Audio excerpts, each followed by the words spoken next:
All right, everybody, welcome back to the Sooner or Later podcast. I'm your host, Joey, and for episode 143, we're talking Dungeons & Dragons, Honor Among Thieves. Dungeons & Dragons, Honor Among Thieves was directed by Jonathan Goldstein and John Francis Daly, with a screenplay by Jonathan Goldstein, John Francis Daly, and Michael Giglio. The story is by Chris McKay and Michael Giglio, based on Dungeons & Dragons by Hasbro. Cinematography was Barry Peterson, edited by Dan Lebenthal. Oh my god, I don't know why that's so hard to read. I think I'm having a stroke. Music by Lauren Balfe. Production companies were Paramount Pictures and Entertainment One. Distributed by Paramount Pictures in the United States and Entertainment One in Canada and the United Kingdom. And a release date of March 10th, 2023 at South by Southwest and March 31st, 2023 in the wider United States. Dungeons & Dragons Honor Among Thieves has a runtime of 134 minutes and a budget of $150 million, which as of 4/2/2023, it has brought in a worldwide box office of $71.5 million, so it is on track, I think, to make money, because this is opening weekend. Honor Among Thieves holds a 90% on the tomato meter with 218 reviews and a 93% audience score with 1,000 plus verified ratings, a Metacritic score of 72 and a user score of 7.8, and a Reddit U-Poll score of 8.21 for the mean. But the only people whose opinion matters are ours, and you're about to get 10 minutes of spoiler-free starting now. Go ahead, kick it off, Eric. This movie went way too hard for no goddamn reason, man. Truly, I had so much fun. Like, the whole time the theater was just laughing, cackling, Chris Pine doing Chris Pine stuff. Can we agree he's second best, Chris? Who's the first? What'd you just say? Evans, yeah. What'd you just say to me? Who's the first? It's got to be Chris Evans, hands down. That man is the only Chris. Everybody else is just a fake knockoff, you know? Look, I'm glad I saw this movie, and he's a force to be reckoned with. Because after seeing him in Bye Bye Darling, okay, yeah, Chris Pine. After seeing him Bye Bye Darling or whatever that movie was called. Oh no, like, it's right. Don't Worry Darling, dude. I'm like, what the hell's a Bye Bye Darling? I was like, okay. Is he not good in Don't Worry Darling? It was just average. Okay, so it's director thing then. That's the problem. Because in this one, he's not average. Do you know who John Francis Daly is?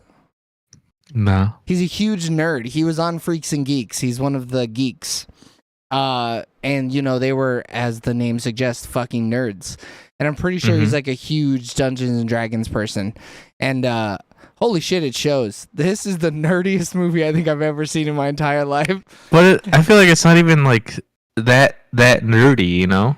It's like just nerdy enough. Yeah. You know, it's not bogging you down with like any of the rules or anything like that. Like you're so in the world, and like I think it helps too. I mean, I've never really played Dungeons and Dragons, but it helps. Yeah, me neither. That the IP was free for a long time, so I recognize some of the names or some of the monsters and characters and stuff like that because they exist in other media. And it's like, oh, holy shit, I know what a gelatinous cube is. I've seen that before. I know what it does. Or even when they like name drop Baldur's Gate, I was like, I know people who play that game. They've been in that world. Which is super cool. That was the Baldur's Gate? Yeah, dude, that's what Baldur's Gate is based on Dungeons and Dragons. I never knew that, man. I thought I thought it was just like a place, and I was like, oh, okay. Oh, I didn't know that was like where the game stemmed from. Yeah. And it was because Hasbro was so loose with their licensing that people could just make shit like that. And like, you know, you've been secretly in the Dungeons and Dragons world this whole time, you didn't even know. You're hacking, slashing, and looting, and you're like, I didn't even know. Meanwhile, this other group of people are also doing the same thing. But yeah, this whole movie is just great. All of it's really good. The acting is, dude. Let me just say, you saw this movie 2 weeks before me. Yeah. Michelle Rodriguez is a goddamn gem. She is so good. She has no right. Man, she's got no right. She goes from I'd argue she's just so mishandled in almost every other movie I've ever seen her in that this in the movie. Fast and Furious movies, terrible. Yeah, terrible. Absolutely, everybody's terrible in those movies, though. You watch those movies because they're a train wreck. But like in this, she's super believable as the character, totally understandable. You can tell her intelligence stat is low as shit, like at the bottom of the barrel. It's really cool seeing these people, and like, you know, I didn't lose any of the actors in the character or whatever, but you could tell that they were in it. They're like, dude, I'm going all in because this is just silly as shit, and I'm gonna keep being silly the whole time. I thought even her action sequences were pretty good too. Oh yeah, she's always been like an action movie star, though. You know, she's never been like a drama person. I'm trying to see what I've actually seen of hers that isn't Fast and the Furious. I've seen Girl Fight or something like that, I think it's called. Who was she in Alita Battle Angel? Oh, she's uncredited cameo. I have no idea. Chris Pine, though, is charming as shit in this movie. He's a little too charming, man. But he's a bard. He's charismatic. I know. Oh. I know. Which is so cool because, like, all of those minute details that you don't think about unless you know something about the game, it's like, well, yeah, of course he's going to be charming. He's a bard. He's got to be charming to make all of his shit work. It's like, oh, man, oh, they're so big brain. I love it. It's just really good, dude. I love it. I can't find that movie you're talking about, by the way. I'll find it. Don't worry about it. Girl something? I'll find it.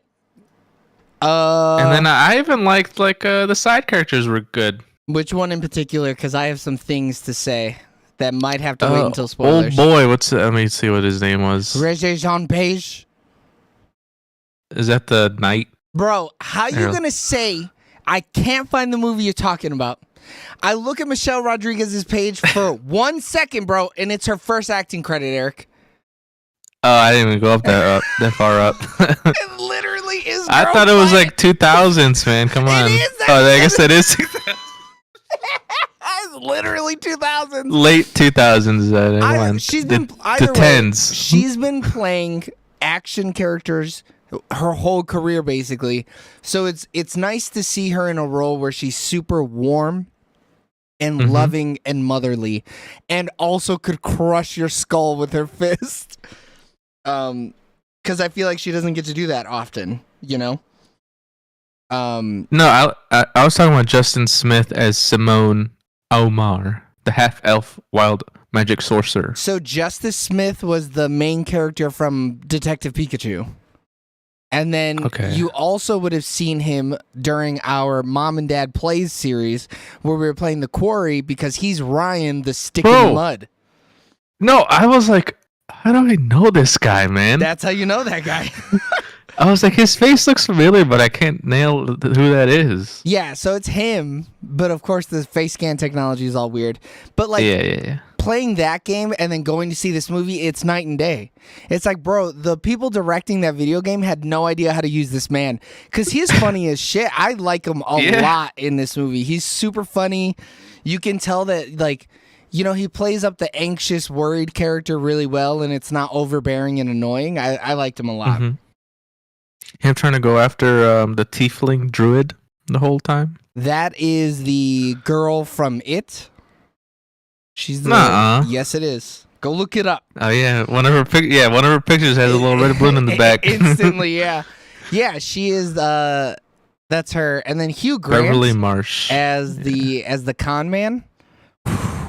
Hugh Grant's a charming motherfucker too, man. Yeah. I tell you what, he mad charming. I believed him the whole time, man. I'm not gonna lie. Man, right up until the bitter end, I was like, he's a good man. Nah, don't take it away from him. Don't sully his name. Yeah, how dare you? All right, 2 minutes left. What more do we got to say? Writing was good. Comedy was good. The drama parts were good. I fell for Chris Pine. I thought the CGI was good too. Bro, that owl bear looked so good because I was worried. You know, you see it in the trailers and you're like, oh, you know, it's either going to be as good as that or it might be worse. It was Nah, so dude, it wasn't good. no Dune, dude. It wasn't no Dune it where definitely wasn't no in Dune and then face down. No, I think especially her transformations all looked really good because there was like a ton of motion there too, and it could have been real fucking bad. It could have looked real ugly, and they I did a thought the great job. baddies were good. The baddies were bad. The Thanes or whatever they're called, the red. Yeah, they were scary as shit. I'm not gonna lie, man. Bro, this movie. There was a jump scare. I was like, oh. There's some serious horror elements in this movie, and I'm like, damn, bro, I'm kind of in a scary Dungeons and Dragons movie. Give me some of that. I'll take it. We'll talk about it more in spoilers. But I think they pulled it off, man. They took the Dungeons and Dragons IP or whatever, and they're like, all right, let's make a movie, and they fucking did it super well. It seems like they took the source material seriously, but not too serious. We're able to kind of, bring some levity to it. And we're going to talk about some more stuff in like 48 seconds in the spoiler section. But before then, let's give a thumbs up or a thumbs down on how we feel about Dungeons & Dragons Honor Among Thieves in 3, 2, 1. I'll give it 2 thumbs up also. I think it's pretty 2 thumbs up, man. 2 thumbs up. Super fun. Go see this shit in IMAX. It's beautiful in IMAX. Yeah. The colors and the sound all pop. We're going to talk about a different movie in IMAX Chris in an Pine's hour. funny as hell. Oh, he's so funny. And his eyes are so blue in IMAX. Oh my God, they're so blue. But what you can do is not be blue because you won't be sad if you go ahead and smash that subscribe button. You cast a magic hand spell on the subscribe button, and then you press the notification bell so that you can see all of our reviews, including the spoiler full section by clicking that top button in the top right-hand corner. Other than that, though, go watch some more movies. We love you guys. Bye. See you. Okay, we're going to turn that off. We're going to put the spoil... Oh, no. Spoiling. We're spoiling now. Big spoilers. You did put really D&D in there. I just noticed the title. Yeah. You did put... Yeah. I had to. It was too long. I was a bitch, indeed. So I thought they totally were like... They put all the good bits in the trailer for all the jokes. Mm-hmm. They did not. They put the even better bits in the movie. But the stuff they put in the trailer is still funny. I still got some good cackles out of the shit from the trailer. Like during the whole like grave digging set, like where they dug all those graves. I thought like in the trailer it seemed like they only asked one dude and that was it. I did not expect him to literally ransack the whole goddamn graveyard. Dig up all of Holga's kinfolk real quick. Yeah, that was really funny. Everybody kind of dogging on Simon is kind of funny throughout until he becomes a straight fucking badass towards the end. Until he punches himself. Bro, he knocked himself out. I was like, oh shit. And then he uses that cool like force move to kind of stop everybody. And I'm like, oh, this is so cool. Look at it. He's always had it in him. Dude, Chris Pine was right. He was right. I mean, that's a good bard right there. What was I going to talk about though? How'd you feel about Forge, his character being a bad guy basically from the beginning? Who's Forge again? Forge is Hugh Grant's character, the dude the con artist who kind of left him there to die. I mean, I didn't really care. I mean, like, it wasn't like a big surprise, I guess. Because he's a con man. Yeah. I mean, yeah. I mean, I guess it was a little bit of a twist, like him being in on the whole thing. Since the very beginning, like you said. Oh, okay. So yeah, finding out him wanting for Edgin Darvis' character to be trapped initially. Oh yeah, right? Yeah. Chris Pine. I have so many thoughts swirling through my head that I'm trying to get them all straightened out here. So how do you feel? And I was gonna ask this during the spoiler free. How do you feel about this being like the next big thing? Because like Marvel and superhero shit's dying. It's going downhill fast. Okay. Well, how do you feel about this being that next thing? You're saying like fantasy? Yeah, but it's like this kind of fantasy. Because it's not, this ain't no dark fantasy for the most part. But you're not saying Dungeons and Dragons, right? No, I think they're gonna make this into some Marvel shit. I don't know about that, man. They should just keep it one and done. There's Maybe no two. way, bro. Hold Maybe on. 2. There's no way they're doing anything less than a trilogy. Absolutely not. I think if you think that they're only going to keep it to 2, you're insane. All right, a Lord of the Rings situation. 6 or 9 or no, yeah, 6 films. 6 movies, even though Lord of the Rings made one movie's worth of information into 3, which is not great. And then they took a novel, made it into 3 movies. Yeah, we don't want that. That's bad. Well, that's what I'm saying. I think once they reach 3, after that's gonna be downhill. But like, shit, even at 2. Do you think so? What if it's the same people doing the whole? What if these 2 directors are like the Kevin Feige's of Dungeons and Dragons? Jonathan like they got Goldstein. The whole shit. Yeah. I mean, you said old boy's a nerd, so he's a filthy nerd. Some real kick some sand in his face at the beach type shit. You know what I'm saying? Oh. Oh, he's from Illinois, dude. Oh shit, he's lawless then. He's straight lawless. He's driving on the wrong side of the road and everything. Oh fuck. I but think because I enjoyed this movie a lot, right? Mhm. Like I think it's very special. And I guess if it does make money, because right now it's at half or a quarter, I guess, if you double the budget. Yep. I don't know, man. I don't want to see another one and then you just ruin it. I mean, but that's how any sequel is, Like Dune 2 could be real bad. Speaking of Dune from earlier, it could be terrible. Yeah. But it But could like not. it.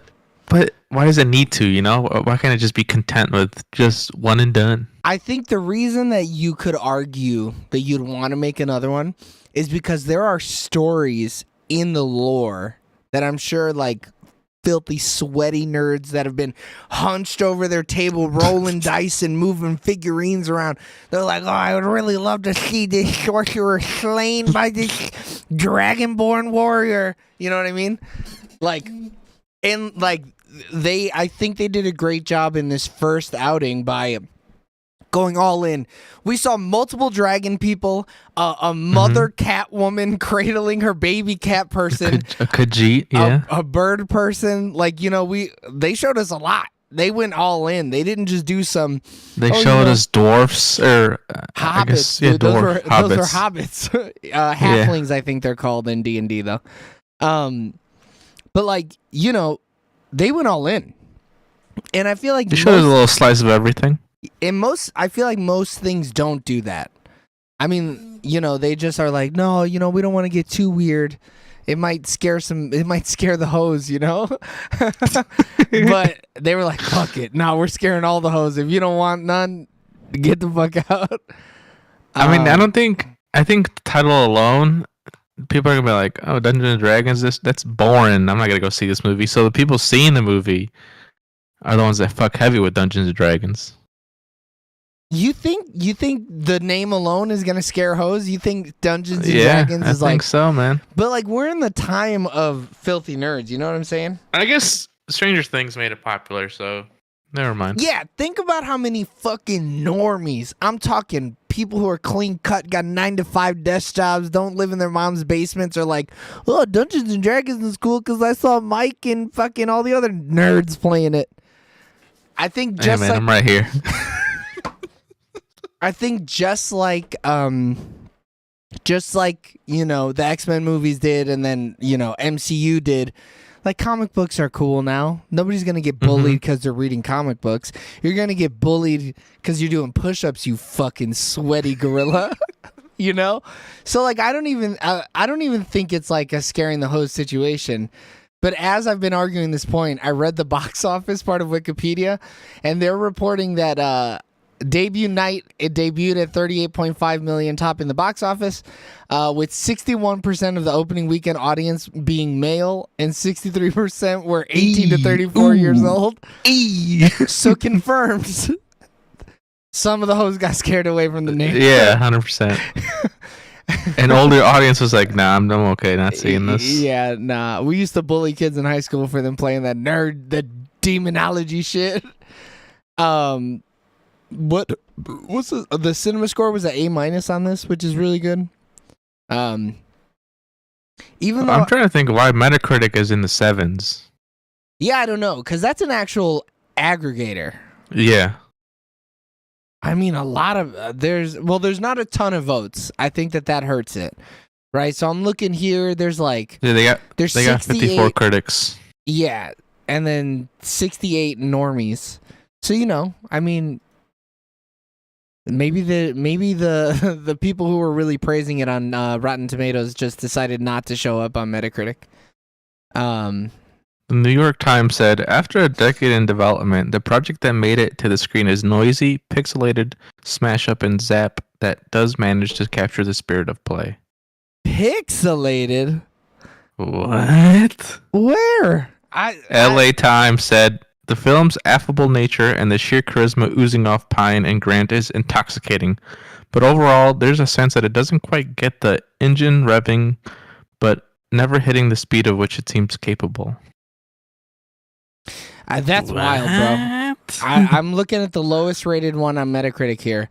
Every element other than Mr. Grant, who the fuck? Hugh Grant, dog. Why you calling him Mr. Grant? Fucking the Wall Street Journal. Oh man, these whack ass liberal ass motherfuckers. I tell you what. The flat characters, the dull acting, the rusted battle axe dialogue, and above all, the action scenes, which are frenzied, chaotic, and meaningless and vapid, overflowing with CGI that is no more awe-inspiring than the average TV commercial about lizards selling auto insurance. Oh, hell no, dude. He had a bad day, dude. Yeah, dude. His wife filed for divorce or some Mr. shit. You know Smith. what I'm saying? Hopefully you get a better day. It's all right. Yeah, but he's gonna see some fucking artsy fartsy movie and be like, "Oh, this is cinema." Meanwhile, you got The Atlantic. The action and honor amongst teams is well choreographed. Anyone who enjoyed Goldstein and Daly's last cinematic directorial effort, the comedy thriller Game Night, knows that they approach spatial geography with more care than do many blockbuster filmmakers. But I was really kicking my feet with glee during the film's flights of storytelling fancy. Oh, and then the review cuts off. So, have you seen Game Night? I don't think so. Bro, we're gonna have to review it's it. Goldstein's. This is both. That was both of their first movies that they directed, I think. Oh, Game Night okay. is fire. It has Jason Bateman in it? I'm in. Dude, it's so good. He's not even the best part. Let me tell you. There are other... It's got a Meth Damon in it. I forgot his name. That's the only one I know him by. It's the dude from Breaking Bad who looks like Matt Damon on meth. Meth Damon. What the hell's his name? He's married to old girl from Power of the Dog. Power of the Dog's husband. Kirsten Dunst. I know that movie. Kirsten Dunst. You watched it. Oh, Jesse Plemons. Yeah. He's Meth Damon. Look at him. Just look at him and be Bro, yeah, that's Meth Damon. Don't do Matt Damon like that. Look at him next to Matt Damon. And then, the fact that he was in Breaking Bad. And you'll be like, oh my God, that's Meth Damon. Wait a minute. Holy shit, I see it now. Yeah. His 2007 photo is more reminiscent of yeah, Matt not Damon. his later ones, because he with the facial hair, he doesn't look as Meth Damon-y. Yeah. But Game Night's fantastic. I think we should watch it to review it. But so this movie, it was gonna be good no matter what. Yeah, because those two dudes are great directors. Apparently, John Francis Yeah. Daly's a fantastic actor, also. But so he directed Vacation, which was the Ed Helms movie. I don't think I saw that one. Dude wrote on Spider-Man Homecoming. He All right, produced Stuber, and then I enjoyed that movie. And then did some other things. Wait, where is? Oh, okay. He wrote some and of the directed. story of the Flash. I guess so. I was seeing him tied to it, but I didn't know what he did. And then he's been like acting on TV forever since like '99. So like he knows how to do shit. I've never heard of the other guy though, but clearly he can direct the shit out of a movie because he wrangled everybody together and made a great one here. I need to watch multiple videos about all the things that I missed in this movie because I guarantee, like you said, I the missed shit's a lot. packed. Yeah, it's got to be dense as hell. I've been seeing like a couple different videos pop up where it's like every single reference you missed in Dungeons and Dragons, and it was like, dude, I can't watch this without seeing the movie. I'm gonna feel like such an idiot. So I have homework to do after this. Like, I want to know if the other two sets of parties were references to anything. Because they had to be, right? You know who I'm talking about? When they're in the like maze? the random people in the maze. Yeah. Yeah. They got to be a reference to something. I thought when they got to that section, I thought they were gonna do a total D&D or like, oh, we can only move this many paces with our dice. But then it was better that they didn't do that. Yeah, I think if they would have outwardly expressed any of the gameplay functions of Dungeons and Dragons, this movie would have been terrible. It would have been so bad. But there are things throughout the movie where you're like, oh, I could see how they would play that out. Like, I can understand how this would work in the game. Or, like, from a storytelling standpoint, like, I understand why these characters are all acting that way. And, like, I was putting together little character sheets in my head of, like, all the characters and being like, oh, this person's this and this and this and this. And I was like, oh, man, this would be so much fun. I wish I had somebody to fucking DM a game for me. Yeah, I wish we had a knowledgeable person that knew everything. Yeah, that's the problem, too, though, right? To spoon feed us. Yeah. Though I guess it all depends on how easy the person wants to make it, you know? Because it could be real easy. I've listened to but then it's like too easy, right? No, but then you just increase. Then you just increase the difficulty, you know, by making more things like rolls or whatever. But you know, I'll never get that. I'll just be sad. Or I'll have to fucking put the Thanos gauntlet on and do it my fucking self. But that's not gonna happen. All right, what else? What else we got? Is this gonna be a short one because we just like the movie and we're not? Yeah, we just like it too much. Yeah. How'd you feel about Bradley Cooper's role as a whole good? I was dying laughing, man. Dude, it's just so funny. It looks so off canny, but I mean. What can you do? He's a little hobbit. Well, yeah, right? So, like, I feel like this is textbook, like, these are textbook reasons why some things you shouldn't CGI. Like, when you're CGIing somebody smaller or bigger, it's just hard to make it look good. If they would have done some Lord of the Rings shit, and just did camera angles, it would have been different.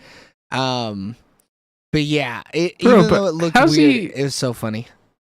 How do you get a woman like Michelle Rodriguez, though, you know? Dude, his arm is like as big as a normal man's, you know. You know what I'm talking about. I don't know. I don't think it is. Are barbarians that much bigger than normal sized people? I don't know. They got a 1.25 scale factor on them, probably. Dude, you're saying that and I want to believe it, but I can't fucking believe you. I don't know. Fuck. All right, I'm going to just look it up. How much bigger is a barbarian than a halfling? But you know, there's Let's just do human. Nah, bro. Come on. Oh, you can build a halfling barbarian. That's kind of dope.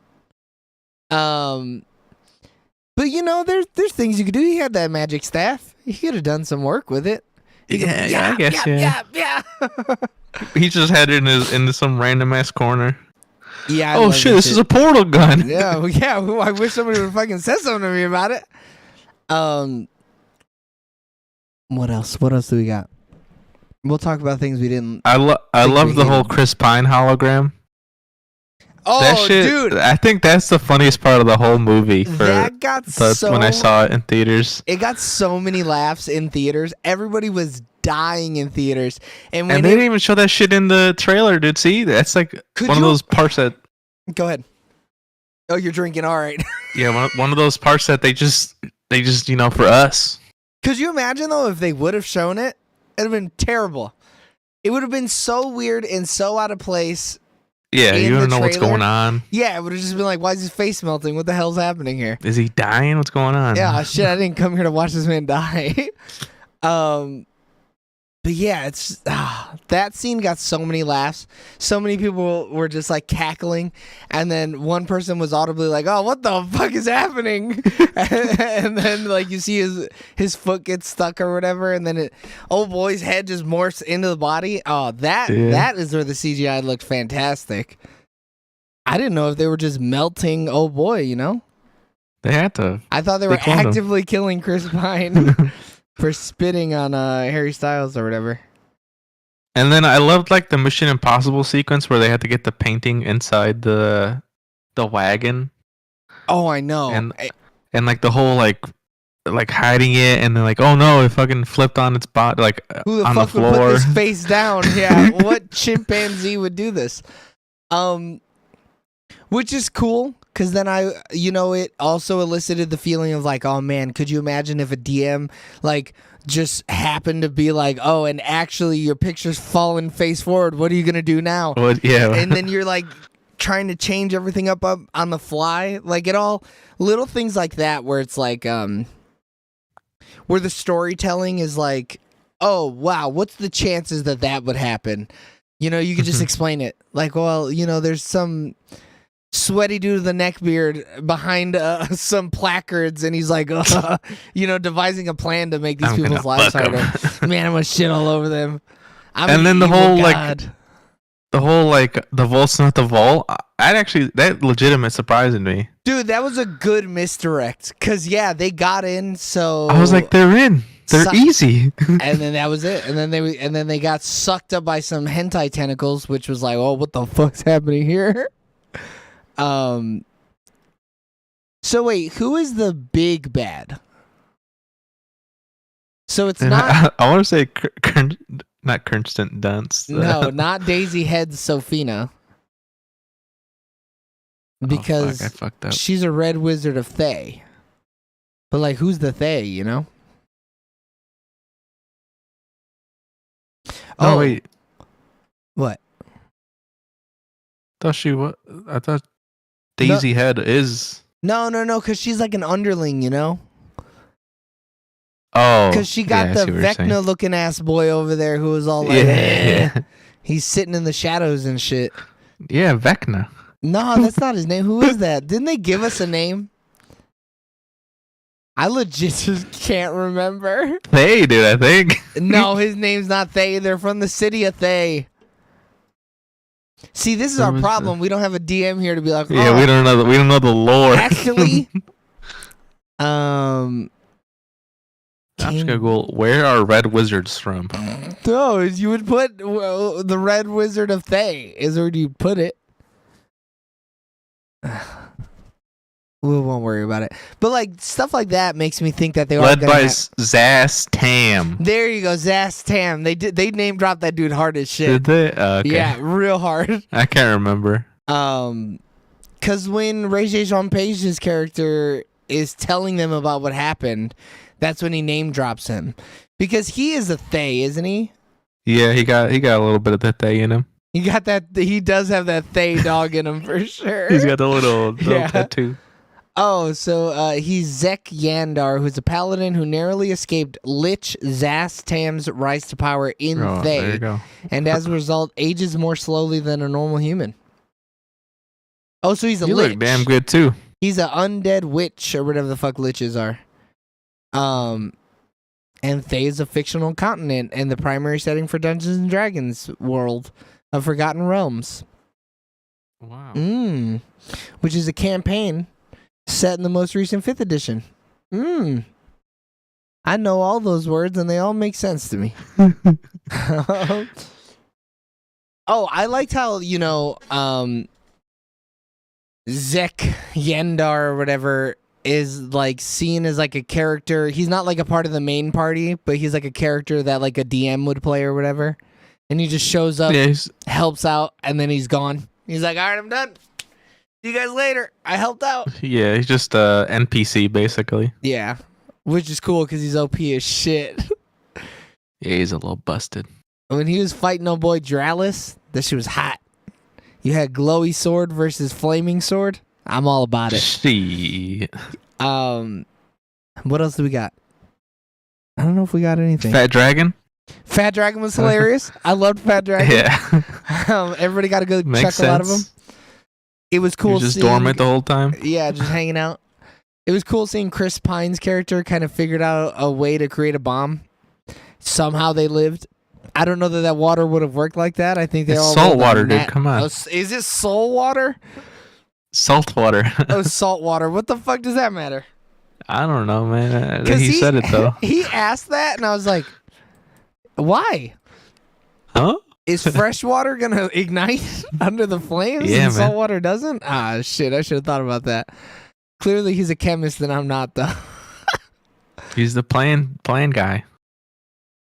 Do we think that Darvis's daughter is gonna do something cool in the next movie? Because they're making 6 of them. Bro, if they make a next movie, all of these actors are gonna be back in it. All of these characters are gonna be back.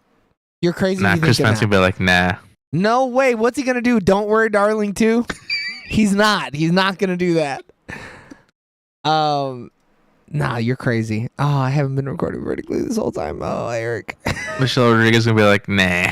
What is she I gonna got do? Fast 12 to do. No, I thought Fast 11's the last one. It's besides the point. She deserves to do better movies than the Fast movies. Justice Smith's gonna get canceled. I don't know. Don't you put that evil on him, Ricky Bobby. Don't. He's a good, young Christian He's boy. a good lad.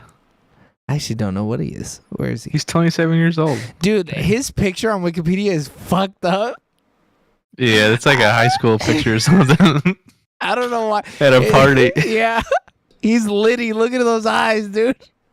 Oh, man, it's grainy. Open it. It's the blurriest picture on the planet. Oh, no.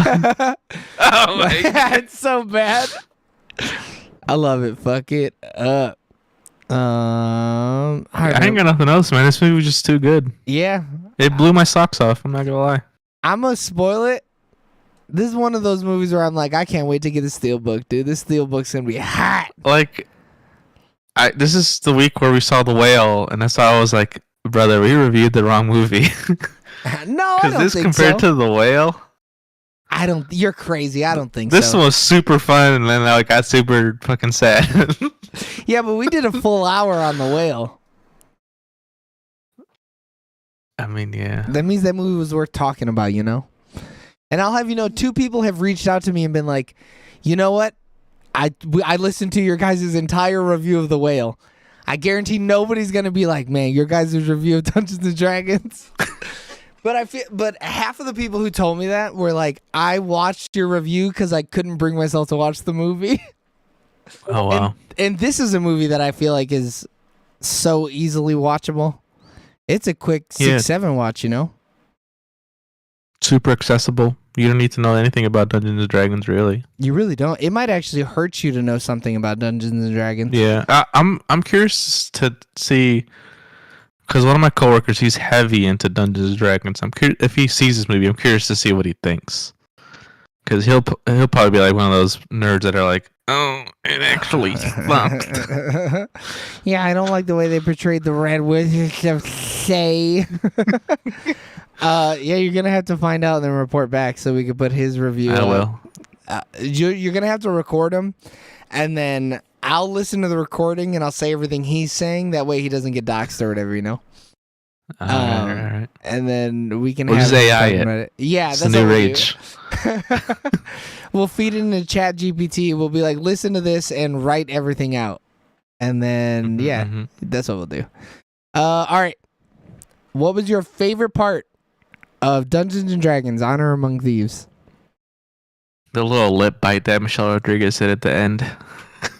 Bro, I'm so glad you said that because that happened and I was dying.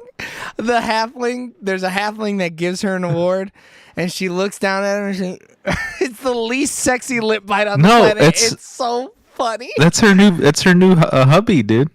I know, I understand, but what I'm saying is like, it's just the most awkward lip bite I think I've ever seen. It is pretty awkward. But it's so funny because she picked that man up and she's in character, dude. No, I know. I get it. A brute's not going to know how to lip bite. No, I mean, her charisma's terrible. 100%. It's bad. That's why it's so funny. Because that man doesn't know what he's getting himself into because she's going to use him and abuse him, and it's so funny. I think my favorite part's Melty Crispine. That shit was so funny. It's a good part. And it was so out of nowhere because they could have just been like, no, he's not Melty. We're just going to use the prestidigitation and run away and be done with it. And instead they were like, this is a good joke. We got to throw this joke in here. Everybody's going to love this shit. And they were right. I love that shit. It was a good joke. What is your least favorite part of D&D Honor Among Thieves? Not one dice was rolled. Not a single dice was rolled. You're so right. Yeah, that's kind of fucking trash. They could have rolled a dice for something, right? Yeah, just something.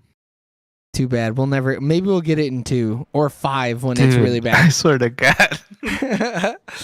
You're trying to will this second one into existence. I'm not willing nothing. It's gonna make a ton of money or it's gonna make no money. And if it makes a ton of money, you're getting 2 sequels, Eric. There is no question about it, you're getting 2 sequels. Right. My least favorite part is the way the daughter didn't have anything to do. Her dad took away all of her urgency as a person. And she was like, also the daughter in 65. Oh, was she? Yeah. Where else have I seen her in? She's getting typecast as a daughter. Oh, no. Not typecast as a daughter. Has she been in anything else? My Spy, Timmy, Failure, Mistakes Were Made, Gunpowder Milkshake, Marry. Oh, she was the daughter from Marry Me? Chloe Coleman. Maybe? Am I looking at the wrong one? Being typecast. Oh, yeah. Wow. Avatar the Way of Water. Oh, was she one of the fish people? She had to have been. Yeah, she had to have been. No, she's the youngest Sully. Jake Sully. Oh, okay. Oh. Bro, I'm so confused. I don't understand. Bro, I don't know what that means. Young Lok Suli and then Tesukut Tadlan. Oh shit. Kukul Khan. Shut up, dude. Come on. Chill out. Relax. That was a bad joke. You shouldn't be laughing at it. You're a bad person for laughing at it, actually. Yeah, that was fun, man. Come on. Yeah, I just wish, she had a cool amulet, and for what? She turned invisible, I guess. Yeah, she's part of the big plan at the end. Yeah, that was cool. But, she didn't really do much else. She got that whole ass thing, and she just stayed in the castle. She's like, yeah, I'm not going to leave. I could just leave whenever the fuck I want. Stood in the corner probably, waited it out. But yeah, other than that, real good movie. Cinema Score questions. Would we rent it? No. Nah. Would we buy this movie physically? Yeah. I mean, I gotta wait for the 3, I guess, the 3-pack. Yeah, you gotta wait for the trilogy. The Thieves trilogy is what they're gonna call it. Or it's gonna be the Honor trilogy. Oh, bro, it could. Oh man, dude, get out of here. It could be a quadrilogy, and it's three different guilds, right? So it's like this Thieves Guild or whatever, and then 2 other ones, and then the 4th movie is like the Avengers of all the honors. Oh man. You better email fucking John C. Daly or whatever. This right here is copyrighted, so if they want this story, they're gonna have to take it from my cold dead hands. All right. Would we buy it digitally? No. Nah. Would you buy it in the $5 bin at Best Buy, Walmart, FYE, or Voodoo? It's a steal for $5. For $5, it is a steal, unless Like something comes out about Hugh Grant and he gets canceled. Even then, dude, I don't give a but He's not in the movie much, so he's okay. yeah. He's got 5 minutes of screen time. Would we put this on in the background while people are over? Yes. Yeah. This is too good of a background movie. I think if you're trying to make people watch this, get a fucking life, you sweaty nerd. You don't have to force people to pay attention Here, to dude, it. come on. You're not gonna sit someone down though and be like, dude, don't talk. It's your first time watching it. You know? I'm not. I think like you could talk throughout this movie and not miss anything. You know, you'd still be able to follow it. Yeah. Would you watch this again? Absolutely. Yeah, I would. Yeah. I can't wait to show my kids this. And then they're gonna be like, I wanna be an owl bear for fucking Halloween or whatever. And I'll be like, shut up. You didn't like the bike I gave you. And we both recommended it. We gave it 4 thumbs up. So that means that I got to vamp until I can get to until I can get to the ratings. Vamp. Chris Pines, he was wonderful. He was lovely. He's Can't so wait to warm. see the next movie he's in. Dude, the scene where he's like under the blankets or whatever, and his wife is like, if you love me, let me go. Oh man, it's so fucking sad. Like, damn, bro. And then Letty gets stabbed. Letty. That took you forever? Dude, she got stabbed. I was reading I was gonna say discography, his filmography. She got stabbed, and I was like, damn, bro, this little girl never gonna meet her mom. And then she goes, man, fuck my mom. I gotta save Letty. If we let her die, Dom's gonna be pissed. We can't let it happen. All right, so what are you giving it, Eric? What are you giving D&D Honor Among Thieves? I am giving D&D 9 out of 10 Red Wizard knives. Unhealable wounds. Unhealable. I think old boy could have healed it. I think Chris Pine has taught him enough. You know, he was like, hey, bro, you could do anything you put your little wizard mind to. And then all of a sudden, he just let him go, hey, man, I can't fix that. And he wasn't like, oh, come on, dude, bro, you can't even fucking try. It's one of those rules you can't break, man. Come on. Bullshit. You could bring somebody back to life, but you can't heal from a stab wound? I'm calling bullshit. It's one of those rules. If they would have changed that lore, the whole D&D community would have been up in arms. Dude, they're going to be pissed because they're going to be like, actually, a woman barbarian wouldn't be able to do anything but menstruate. You know? So, like, I don't want to fucking hear from those guys. Yeah, I'm trying to make enemies. I want them to be angry commenting on this video, dude. So I was thinking about it towards the end of the movie because I really like it, but it's not a 10. You know, I think to give this movie a 10, it would have to be better than this. Even though it's not bad. Yeah, I agree with that. But it's not, like you said, it's not bad. No, it's so far from bad, it's ridiculous, but that doesn't mean it's perfect. And I was really debating, do I want to give it a 9? Do I want to give it a 9.5? Do I want to give it an 8.5? Because 8.5 is pretty reasonable. Even an 8's pretty reasonable.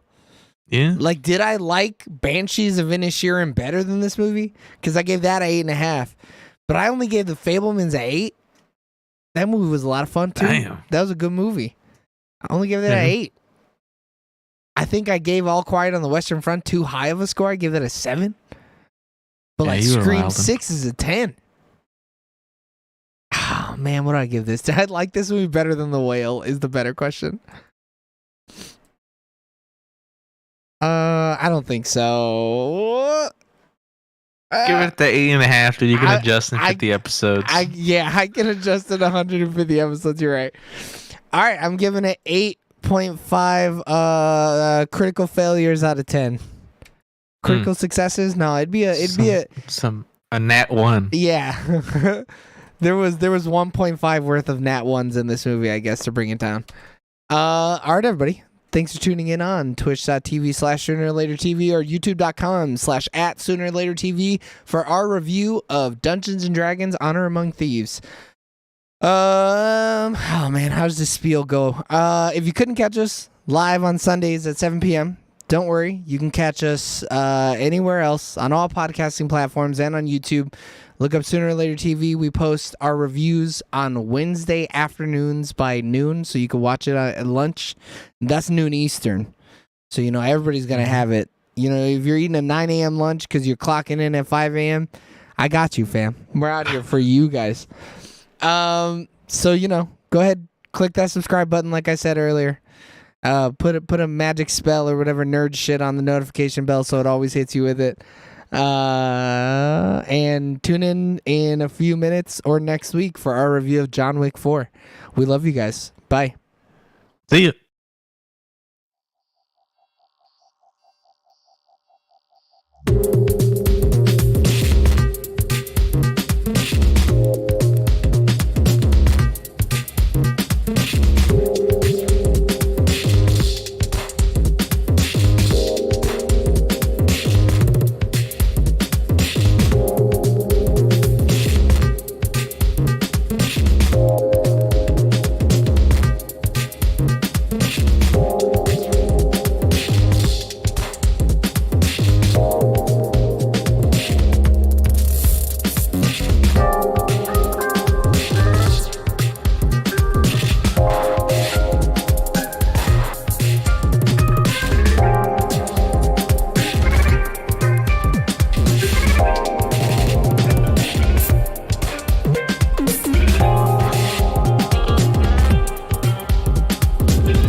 All right, everybody, welcome. Oh, no, I didn't change the names. Oh, all right, everybody, welcome back to the Sooner or Later podcast. I'm your host, Joey, and this week we're not reviewing Dungeons & Dragons. We're reviewing John Wick 4.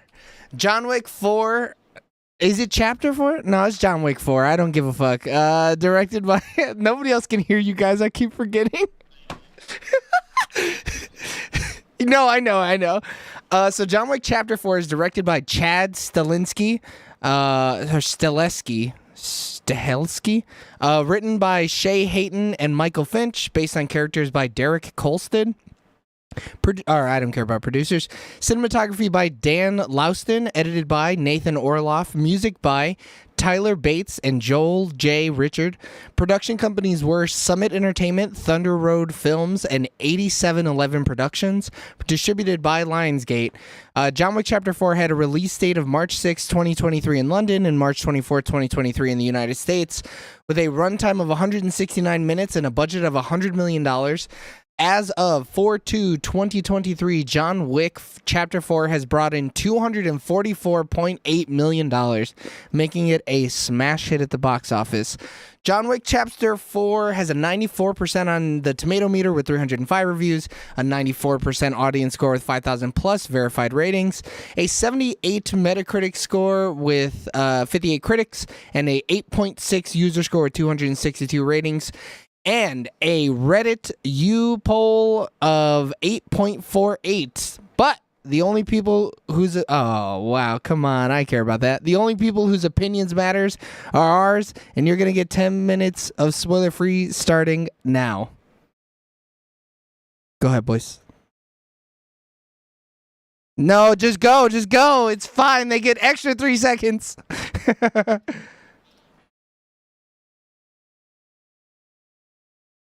How could it not do it for you? How this movie is just another John Wick movie, and that means it's perfect again. Oh. Okay, so I'm gonna say something controversial.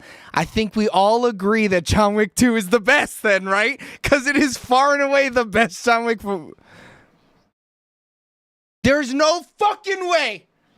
There's no way, dude. You all cap. It's on site then, Eric. If you're not capping, it's on site then. Go ahead, finish your stupid sentence. There's no way, bro. He kills a dude with a fucking pencil in that movie, Eric. Spoilers. My bad.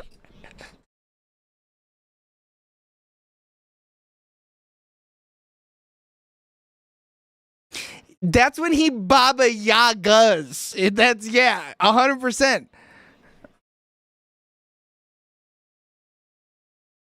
Bro, I'm pretty sure is. Go ahead. 100%. Yeah. He might be OP in 2, to be honest with you. Yeah.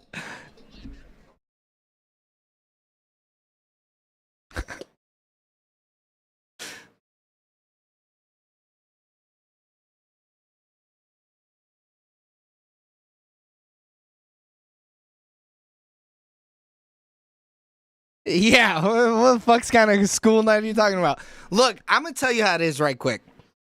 Yeah, he was in English school in a dirt hut or whatever. Look, I'm gonna put it to you like this: John Wick 2 is to John Wick and all the sequels as Terminator 2 is to the first Terminator and all the sequels. Okay, Terminator's fun. Terminator post Terminator 2. Shitty. A lot of bad movies, but it's still fun. It's not. Yeah. And let me know. Go ahead. I got so much to say.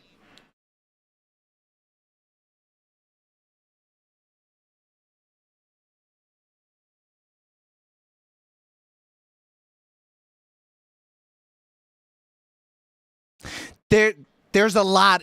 This movie is dense. And it lost me sometimes because I kept forgetting whether or not we saw people in the previous movies. Hasn't this series been going on for like 15 years or some shit, it feels like? I know it hasn't, but like the first one I feel like came out 10 years ago, which like is a long time to only get 4 movies.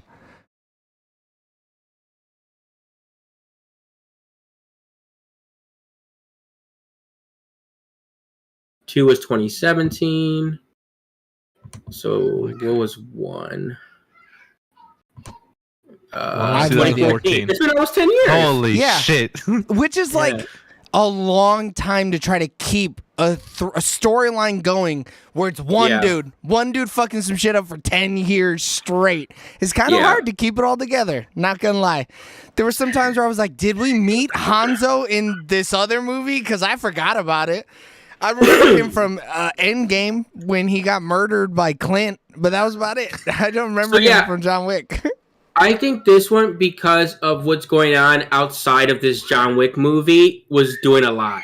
Like, because like they're doing the spin-off, and they're doing the prequels, and I think they were like, hey, we're still, and I still think they told a clean film, but that's why this film I think is also longer, because they were just like, hey, because if you cut off like a lot of extra stuff, the movie's still a nice, clean, like, hour 40 John Wick movie, but they needed at least like 40, 50 minutes, well, maybe 30 minutes what it is. I don't know how long the film time is. It was kind of long. It's 2 hours and 45 minutes. 2 hours and 45 minutes. Long. But yeah, I think there's like that 45 minutes is like other stuff. It's all the, like, I forgot we're in spoiler free. It is just other stuff, right? Yeah. Which sets up, like you said, other stuff that's to come. But I really wish they would have just not addressed it. Because it does feel bloated, just a little bit. It feels a little bloated. I think too.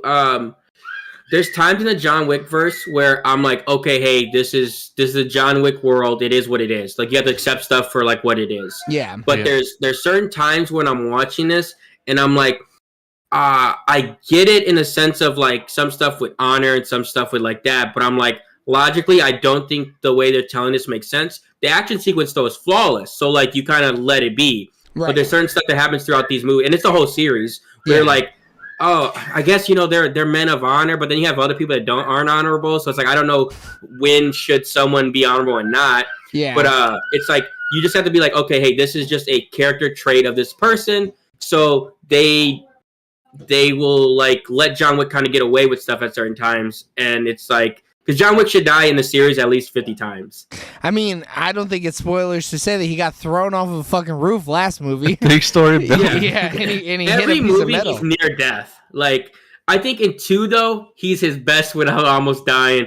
Like he does kung fu and he's unstoppable. Yeah. But in 3 and 4 and like in 1, I think he is like more human. Like he feels probably more human in this movie. Like 3 was pretty action packed too. But I don't know. I don't know. There was more of a human element, I think, to him in 4. Then in 3? Absolutely. Yeah. I think like more so than 2 and 3. Like 1 is I think his most because he's also like a bit of the movie. He's like a retired guy, you know? I mean, 1 is the most realistic movie out of all of them, though. It's 1 is the most down to earth. For sure. And just like it's not outlandish. Like mainly because it was only 20 million to for sure.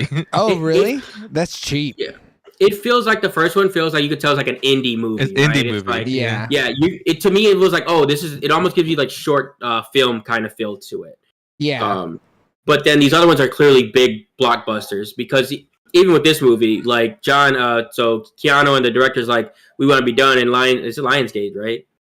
Yeah. No, they're they're the distributors. Yeah, but whoever's behind it is just like, well, but we could do more. Yeah. Yeah. I mean, money talks. Like, because before the movie came out, everyone was saying, like, hey, we're going to wrap it up with 4, and that's going to be that. And it probably still is. Like, I don't really call this. In 2020, Lionsgate CEO John Feltheimer confirmed that a 5th film was also being developed. Yeah, I knew a 5th film was coming out. It was intended to be shot back to back with the 4th installment in early 2021, but in March 2021, Lionsgate opted to delay production and move forward with Chapter 4 first. So 5 still could be happening. Okay. I mean, there's a lot of but it must be Keanu and the director. What's the director's name? Chad Stahelski or whatever. Yeah, I mean, Keanu has said like, "Hey, as long as Stahelski's in there, I'm in." Mm-hmm. But I think the director wanted to do other stuff is a thing, and that's where you run into trouble with some of these franchise things. And hey, if they're on board, I'm on board. If it's other people, like, don't like. Even if Keanu comes back, like, don't change the director. Yeah. Just like, hey, if this movie is 10 years apart, the next one, it is what it is. Like. But, like, he's kind of wild for not wanting to do another one. Yeah, but when you're considered like a one-trick pony, sometimes I don't know if it's an ego thing. I don't know what it is, but... You're saying Stahelski or Stahelski? Yeah, Keanu's Keanu. He's done on it. But also, Keanu is a one-note typecast type of dude. He does the same shit every time. It's just he does it real well. Now he's meta, too. Well, like, he's either this or he's Keanu Reeves. Yeah. But like this guy he'd be wild to do anything else, especially when people are still clamoring for this shit. I'm surprised after 4 movies and like people are even like when they're talking about the prequel and the spinoff and people being like, oh, I'm game. I am not as game, by the way. Yeah. I'm going to be super hesitant series? for the spinoff and the prequel. I'm going to be very hesitant about it. The spinoff, because I've liked what Ana de Armas has done in movies similar to this, and I think she's a great actress. The prequel, I think I won't care enough because it's going to be a bunch of characters like are like I guess also new, but like I don't know who's in it yet. Like I need more information. Seen anything about it? Yeah. All right, we're down to 30 seconds. So hold your thoughts about anything else that's less important for the thumbs up to happen. And in 3, 2, 1. That's a big thumbs up. 3 thumbs up. 3 thumbs. We got just 3 though. So it's less thumbs than the previous movie we just reviewed. But what are you gonna do? You got to be better than that. Maybe this movie should be John Wick 2 and it would have gotten 4 thumbs up. Yeah, fair enough. Yeah, I would have got half a thumbs up for me. Oh wow, you're just doing that to be a contrarian, dude. You're fucking honey dicking me. I don't want to hear it. Quick, Longoria was a producer on the first one. I feel like I vaguely remember hearing that, and you're gonna vaguely remember hearing it also when you hear the spoiler full thoughts on John Wick Chapter 4. So make sure you go ahead, you reload your Viper, you do a little head tilt, you hold the gun sideways, and you throw your long hair, and you gun butt the subscribe button, and then you're gonna take the gun apart and you're gonna stab that notification bell right in its filthy little throat. You're gonna stab it in its throat. God, I love these movies are crazy. Click that button in the top right-hand corner to hear our spoilerful thoughts. We love you guys. Bye. Bye. See ya. I just want you guys to know that I have screwed this recording up royally. Oh, YOLO. Nice. It's real bad, but that's okay. We're going to make it work. We're going to fight through it. So 100%. the director has only directed John Wick movies, and he's been a producer on Day Shift and then some movie called Bruised in 2021. But he's been a fight coordinator his whole life, though. Correct. He's been a stuntman his whole life. I mean, his stunt stuff is like great. Like stuff he's worked on. That's how he knows Keanu. Right. Through the Matrix. Yeah. All right. Let's get to it, though. We're in spoilers, so I'm going to just say it. How the fuck are they going to make a fifth movie if John is dead? I don't understand. How are you going to make a John Wick movie without John Wick? Keanu have said, if he writes it well and it's Stilisky, I'm in. But how? Because he's not. So he's like, it's one of those things. Who knows? Where like, I don't think he's dead. Like, is a thing. Like, if they don't do another movie, he's dead. Yeah, if he do another movie, he's in he's gonna be in some coma type thing. They left it vague enough. Yeah, or they're just gonna crank it and they're gonna bring him back to life by putting a car battery up to his heart. Oh shit! But yeah, I think it was one of those things. But it could easily be his life flashing before his eyes type thing. You know, he's seeing the one he loves, and he just takes a big old gas, and he wakes up on the stairs. Like, yeah, I'm thinking I'm back alive. So, I'm thinking I'm a zombie. Yeah, I'm back again. Guess who's back again? John Wick is back. Could they call it though? Like, this is gonna be bad, so don't roast me, okay? Just hear me out. Could they call it like, what was the daughter's name from the Tokyo Continental or whatever the fuck it was called? I know, but I don't know. I don't know what her name was either. I don't know. She was a badass. She had great knife skills though. But like, could they call it her character's name and then be like a John Wick story? No, I think it'd be like or in the world of John Wick, and then it's like her name is Akira Shimatsu Koji. So I think it'd be like that's John the manager. Wick. My bad. Go ahead. I think it'd be like John Wick Presents, and then it'd be like the name or whatever. So it's like Glass Onion. Glass Onion. I think they would still want the John Wick up front. You know what I mean? Oh, that's such a bad name, though. It'd be so bad. But like, that's the only way that they could do it. I mean, they could even just John Wick dash and then the lady's name, and people would be like, "Oh, okay, it's Akira Koji's beginnings or whatever." Yeah. That Osaka Continental, though? Ooh. Go ahead. I personally think if they do make another one, they should not bring Keanu back. I think this is a perfect end cap to John Wick. No, the character. Yeah. John Wick's the story needs to end, but they've set enough stuff up in this movie to expand on the universe. That's why I'm not too mad about this movie being real fluffy. Yeah. Because it's like, I don't know. Like, this what movie, though, James? So I didn't think it was fluff at all. I like the whole. I think everything with the Continental, fluff. Cut it. The only reason they did it was to get you a little bit more hype about the TV show. This is the only reason they did it. The prequel. Because it's like, what do I care? I don't give a fuck about this manager. This manager is a scumfuck bastard who just tried to kill John. Come on, Wilson, dude. Come on. He does everything for himself. Yeah, he just tried to kill John. And the only reason he's in this movie but he didn't try to kill John. Come on, he fucking winked. I'm gonna shoot you in the chest. There ain't no way he knew he was going to live on that building. He didn't shoot him to kill him. It was one of those things where he's like, I'm going to shoot you in a non-deadly area, and if you happen to live from this, you happen to live from this. But but he still shot him though. But he could have shouldered him. He didn't shoulder him though. But no, it was one of those things where it's like, I hope he lives from this, but like if he dies, like I got no choice. It was one of those things where he had to look like his intent was to kill Wick in front of the fucking the dudes. Still, so my fluff stuff is the high table stuff and expanding on the high table because they keep doing it, but then to what end? Like so before movies in, what piece like exactly? Right? Because there's everybody's always talking about the high table. Everybody's like, oh, high table this, high table that, but like, what piece was like, I don't give a fuck about this. But like even the main villain in this movie, and it's just like the point is where they spend time explaining like who he is or whatever, and it does not matter. But Skarsgård is so good. No, I thought that was a good. I thought that was a good like thing. Like literally, the high table, all of them agreed to make this guy the marquee do whatever, the mouthpiece or whatever for the shit. I thought that was good. I also liked it. The high table uses people all the time. Like we've seen that established throughout the whole universe. Like I get it. They use more people more now. Like there's levels to it. Sure. Yeah, but like you wouldn't have gotten Bill Skarsgård looking sexy in some suits though if they didn't do it. Man, those Bill suits were nice as hell. Another hitman. Them setting up him being the marquee didn't make a difference. It did though.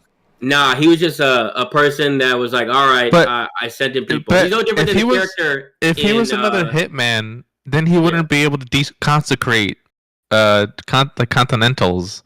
Because he had that power to deconsecrate them. Yeah. And he could kill on their fucking floor. Bro. Yeah, but it didn't stop John Wick, so it was a waste of time. Nothing stops John Wick! John Wick stops John Wick! Skarsgård's character and the villain in 2 can do all the same stuff besides like, hey, this Continental is not legit. No way. I don't believe you. I gotta look up 2. I gotta look up 2. I don't believe you. What was the villain in 2?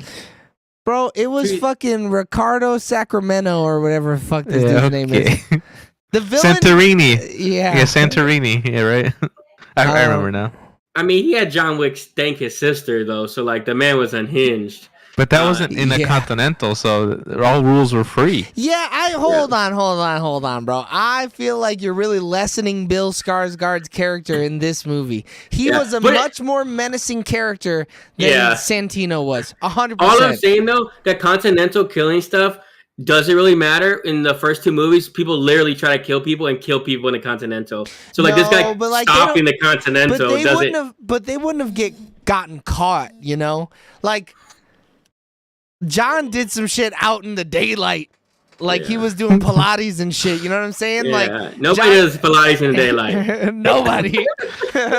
Like, you know, I think it matters. I think the fact that this dude is able to just fuck whatever he wants matters. Because it's like, oh shit, the high table really wants my man dead now. Yeah. They're pulling out the big guns. They're literally bankrolling this fucking guy. They got Pennywise in the cut.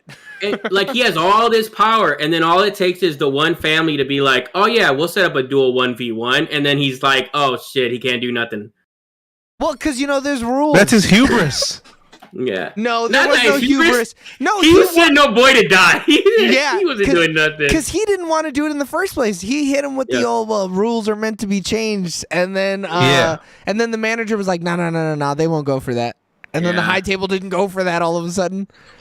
I thought that guy was kind of a cool little side character. Like I got just enough of him. The dude that was running the last duel, and then he also was missing his ring finger. Oh, you're talking about what the hell? Old John Wick? No, yeah, basically. I mean, you didn't look like old John Wick. Clancy Brown, who also voices Mr. Krabs. Oh, he's familiar. I've seen him in other things, though. No, dude, I'm pretty sure. Yeah, he's like a character actor. He's like in a lot of stuff, bro. Also, we didn't mention how fucking you're saying all that Continental shit doesn't matter. So what? Lance Reddick, Sharon dying doesn't matter. That's different, bro. He died in real life. He was probably 6. No. He died suddenly. So. No. They didn't even think he was gonna. It's not toxic, you know. I don't know. No, it was a surprise to everybody. Yeah, it was a surprise. Yeah, so they were like, we gotta kill you off because we gotta introduce 5 other characters. We need more concierges, But my thing is like they're gonna tell us all this stuff in the prequel series anyway. That's what I didn't care about it, because it's like you're telling me a bunch of shit that I feel like, other than them killing a fan favorite character, none of the shit with the Continental mattered. Like I can get behind your guys saying like the power of him being able to shut stuff down. Like sure, like I guess in a sense he had to have that position, which does make sense. But outside of that, it's like my thing is, overall they would have sent in it's Continental anyways, because like they were, adjudicators, like he's not different from the villain, that's the adjudicator. You know what I mean? Like I can't remember John Wick 3 for shit. Because they deconcentrated the goddamn Continental. So yeah, the adjudicator, and then it doesn't matter that he's the one that has the word versus the high table. It doesn't make a difference. The adjudicator speaks for the high table. No. No. An adjudicator does not speak for anybody. An adjudicator is a judge. That's why judge is in the name. So an adjudicator is someone who presides, judges, and arbitrates during a formal dispute or competition. So they're very different. But in world, it might be a little different, or is that the definition in world? No, that's the definition. You know what I mean? No. Yeah, that's the definition in the real world. But the high table doesn't. They're pretty literal dudes. You know what I mean? Yeah. They seem to use words exactly. The same shit kind of happened in 3. So like him having this new power, we've already seen it. So it's not like I think that was like a local thing. That was like a New York only. This literally went to 3 different fucking spots. I mean, we were already on Indian ground. Yeah, they were on some thin ice for sure. Every movie, and literally the first 2 movies, people try to kill in New York. Yeah. Like that one had to go. But it didn't take much. I think one thing that we should recognize, which is the difference maker between 3 and 4, is that the adjudicator is acting at the behest of the high table, whereas the marquis makes the decisions for the high table. There is no voting when you have a marquis. The marquis he's above, does it. He's not above the high table, but like They entrusted him to make all the decisions, whereas the adjudicator has to act at the behest of the high table. Yeah. So it's like adjudicator, high That's table, what I marquee. wanted to explain. Yeah. I got you. I'm a word man. So I get what you're saying, because the marquee is the commissioner of the league, where the owners really run the league. But the commissioner makes decisions until the owners are like, "Hey, this isn't working for us anymore, so you're out." Like that's literally the setup. Yeah. And the dude gets up them, the general managers, all right? Like, I get it. I understand. I understand how it's set up. And the hitters are the assassins. The home run hitters are the assassins. Yeah. They're your star quarterbacks. They're your home run hitters. And Shohei is John Wick. It's John Wick, right. All right, I got a shirt I got to make. It's going to be John Wick's body and hair and Shohei Ohtani behind it with a bat instead of a gun. Down. Doing bat food, dude. Bat food. But, like, I can it does kind of suck that like all the villains of John Wick are the same. They are skinny white guys who are not threatening physically but have power. Yeah. So like to me, like there wasn't enough of and don't get me wrong, still love 3, still love this movie. Oh yeah. But there wasn't enough change where I'm like, hey, like that's why to me it's like okay, and I don't know how I rank them yet. Like I probably need to watch them all again. I just know right now this isn't the best of them. And I actually just watched one recently again, and I was like, still holds up. Yeah, but it's mainly because you're saying that the jump from 1 to 2 was so great that it just blew your dick off. Bro, it's Alien to Aliens. You know what I mean? Yeah, it is, for sure. And I also think the same. I think how can the John Wick series just keep on going and going and going and going, trying to top itself? It's just like a. You know what it is? It's what's it called? Not Sisyphean task. I'm no sissy, brother. Yeah, you're a fucking sissy, bro. But like real quick, no, Eric, Theseus. No, is that who it is? Who pushes the boulder? Is what you're saying? Who pushes I don't know. The boulder? But like, I think Eric, that the issue is Sisyphus. Where it's like they're going like wide. They're going wide instead of like up. It's like, well, yeah, I think this their feels up strong. is dead. They can't go up no more because their vertical is dead. Yeah. No, like, I just more meant like action sequences, set pieces. But then we don't want this to be Fast and the Furious. Like that's where you go with it. Whoa. I mean, maybe I do actually. I do. I'm watching Fast 10. Yeah, but you're really speaking for the whole group here. I was honestly a little worried about John Wick 4 because like it gets to a point where like you're just creating the series just to create money, and you lose the originality of John Wick. But that's why in 3 they took a step back. Like in 3, he does a lot. He uses he rides a horse a lot of the movie. He uses a lot of like ninja stars and knives and stuff like that. Like they kind of try to take it back a step because like 2 is balls to the wall. Like he is going off crazy. He has all these crazy gadget stuff. Yeah. And I feel like in 3 they try to tone it down again. So like, and I just think that's the issue where it's like I don't think they want him to go too crazy because like John Wick's already shown to be OP with just handguns. Like, I don't know if they give him more weapons, would it really improve this series? But it's not about weaponry, right? I think what Eric is saying, and Eric, correct me if I'm wrong, is it's hard to innovate on action sequences past the 4th movie because they've done everything already. Right? Is that what you're saying, Eric? Yeah. Okay. But I think, and like even with 3, I remember vividly the horse sequence, the awful CGI on the motorcycles of John Wick knocking the guys off the motorcycles. It looked like shit. Yeah. But and this movie has some portions where the CGI looks like shit. I agree with you on that. Some of the CGI elements really took me out of this fucking movie. I was like, for sure. The first one didn't have any CGI at all. Right. Second one, I don't think the second one had any major. I don't think so either. No, the second one is stunt heavy though, but like the other one is like more like they are bigger set pieces. And that's what I mean. But like in 3, they're like, okay, we got to top it. All right, let's add motorcycles. But then they couldn't do that in real life. People were getting knocked off the motorcycle, so they CGI'd it. And this one, it goes even bigger.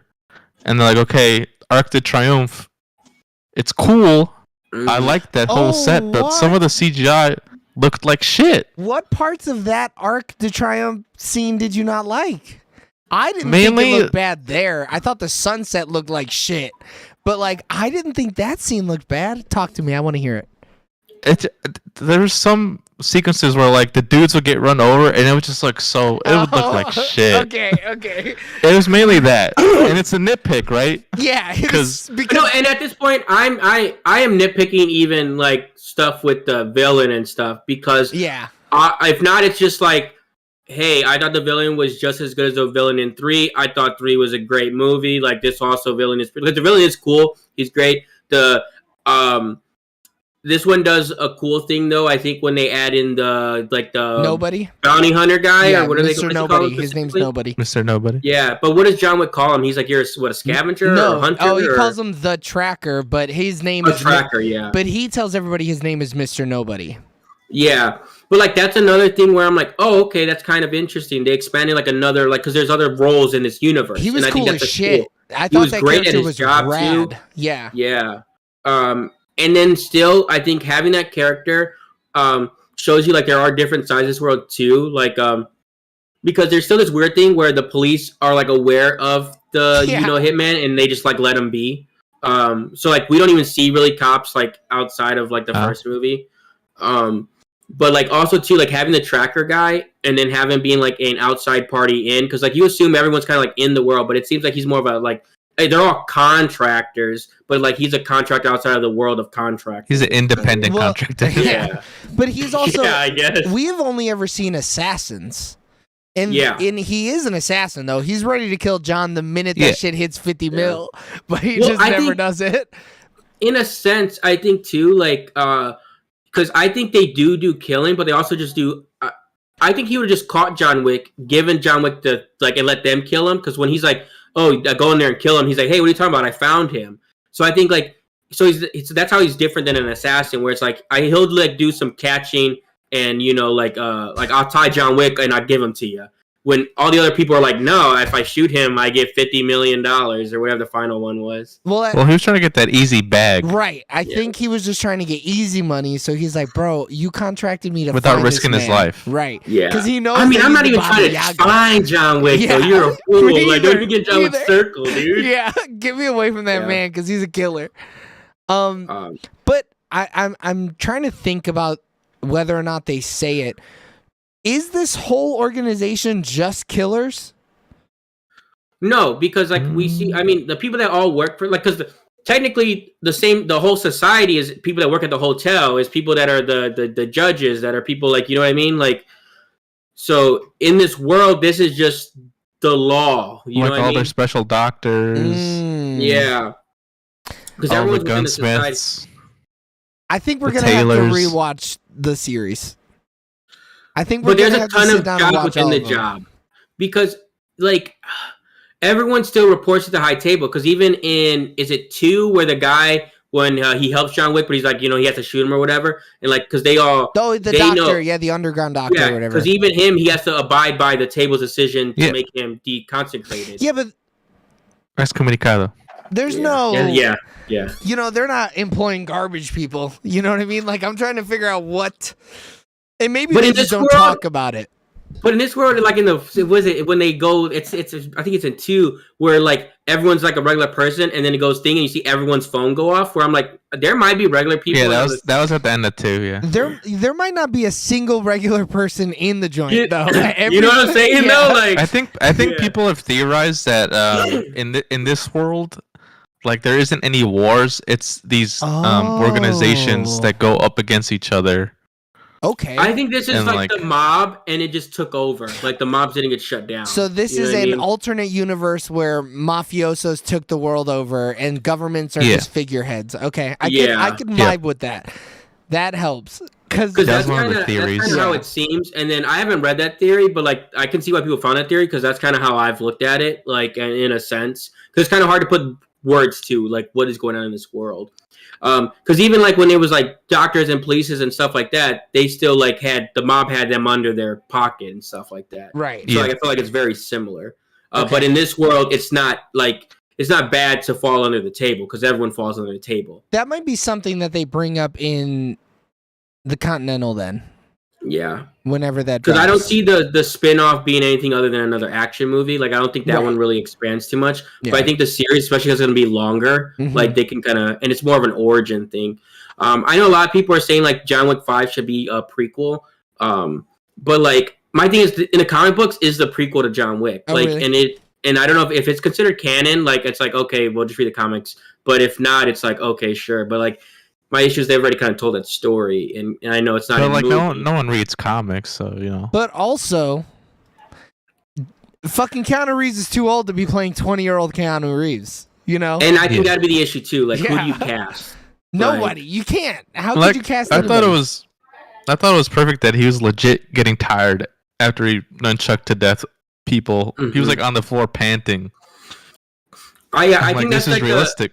That's the best thing I think about this movie, and a little like 3 does it kind of well too, but like this movie I think does the best. I felt like John Wick was like his closest to death because even in the end he may or may not die, but it's just like I like when John Wick like you know gets thrown out of a building and you see him grimace, you see him struggle to get up. You know, he kind of feels like Batman in a sense, which I think is cool because it's like yeah, he doesn't have superpowers. Like John Wick hurts and John Wick bleeds, and like I like how John Wick gets hit with bullets. There's like things in a lot of movies where this type of character doesn't get phased too much, but like you see John Wick go through it in all these movies, which I think is why it's also fantastic. Joey's reading something. There's no consensus as to whether or not the comic book is canon. Mostly people on Reddit are saying it's most likely not canon because it says that he is South African or Hispanic. Nobody really knows. So yeah, in the first issue, like he like ends up in like Mexico or something. Like even though the John Wick character, like it could be some alternate universe thing. But chapter 3, they explicitly state that he is Eastern European and he worked for the Eastern Europeans. That's how he got into the job. You know. Okay. So the comic book probably isn't canon, but also who the fuck is looking for canonicity in the John Wick series? You know. But also, too, it's like I doubt that they thought they're gonna have because I don't know if 2 came out yet. So it's like they might have made it the comic after 1 or after 2. They like 3 and 4 came out, and it may have been after the fact. 3 was already out. Okay, so that is kind of weird then. So there was a lot of information out for them to like. It's probably just an alternate universe thing. Yeah, and they probably just gave it to the comic book writer and was like, it's John Wick, baby. Fuck it up. Yeah. I mean, it's pretty decent. Like, it's a little miniseries. I mean, Greg Pak is a great author. So, like, it's worth the read. It's like, even though we're getting more John Wick stuff, but like, if you wanted more John Wick stuff. Yeah. I thought the only fluff about this movie was the first, like, 10 minutes of it, where he just killed the elder. Like, that just seemed left over from So, the issue with John Wick movies is, and I don't know if it's really an issue, but they take place right after one, right after another. Like, there's no like delay. Like, but like that part specifically, they could have just started with what happened after that. But I know, like, I get what you're saying, and they could have done it like just have said it. But the whole reason was to just be like, okay, you did this, so now that's why they nominated the Marquis, because without them, they probably wouldn't have had the whole Marquis thing. So they did that after he killed the But this is the second elder he's killed. He killed an elder in the third one. Who is the elder that he killed in the third one? Oh, girl, Santino's sister or whatever. Does he kill the first guy that chops off his finger or no? I thought he did. I can't remember. What did I say earlier about this movie series being 10 years old and it's hard for me to keep up because I've only ever seen it twice and that's it? Yeah. I'm trying to remember. I mean, that's the thing with the John Wick universe where they keep expanding, where like it was a lot easier in 1 and 2, but now like into 4, there's a lot of universe. So like, and I don't know how I feel about it because this is what I've wanted. Because like every time I see a John Wick, I'm like, oh, they expanded. I want to know more, and they are doing that. So I think they know kind of what the fan base wants, and maybe it's just me getting overwhelmed by the universe. Yeah, I remember you saying that. You're like, oh man, they hinted just enough in the second one, but we need more. Yeah. Now they're doing it, and they're giving you more. But I feel like they're opening up a fire hose. I was drinking out of a garden hose for a second, and then now I'm just like, oh, there's too much John Wick. Yeah. But like too, I mean, we knew there was other Continentals already, so like they having another one wasn't big to me because like every major city probably has one. And but this was Japanese, which is cool. Yeah, I needed more of this culture. So the only issue with that is like I would have rather that one have been, one of the earlier movies where we could have spent more time there. Yeah, like this one goes, it's like you get a little bit of it, and then you're kind of rushed into the characters. Also, too, like, and it may be in a spinoff or a prequel because, like, with the way the end credit stuff goes, where it's like we may get more of the Japanese culture and stuff like that with those characters, because we don't know how they're gonna tell that story. But I'm assuming they're gonna tell that story because why have that scene? Yeah, it'd be, and this is the not first. Just Sopranos. This is the first end credit scene in the John Wick universe. And yeah, for sure. So, like, so it means something. Yeah, it's gotta. Otherwise, it's just like, okay, jackasses, don't even bother. Let me think she's dead. Yeah, I saw a lot of people on, like, oh man, he totally hears it because like he has like hypersensitive hearing or whatever, like the little blade. Yeah, like dude is kind of like Daredevil though. I mean, he would have been able to hear it, but that doesn't mean he's gonna be able to kill her. Oh, I mean, I think he puts her down. I think he doesn't kill her because it's the friend or whatever. But I mean, he wasn't even gonna kill him. Some people have too much honor and some people have no honor in this universe where it's either all honor or no honor, and I don't know. Yeah, I feel like old boy, the Koji from the Continental, the dad, should have just walked away. He tells him, he says, hey, go with your daughter. Because I'm about to fuck your world up blind style, homeboy. Yeah. But it's also his culture as well, right? It's his culture on top of the table culture. Yeah. Like, so especially, I mean, he wears like or I don't know what it's correctly called, but like, he's wearing like the old like Japanese like attire and stuff like that. So I'm sure too, a lot like culturally, like he can't just surrender, so he's like, I gotta go out to the knife. I 100% think he's wearing that for the drip.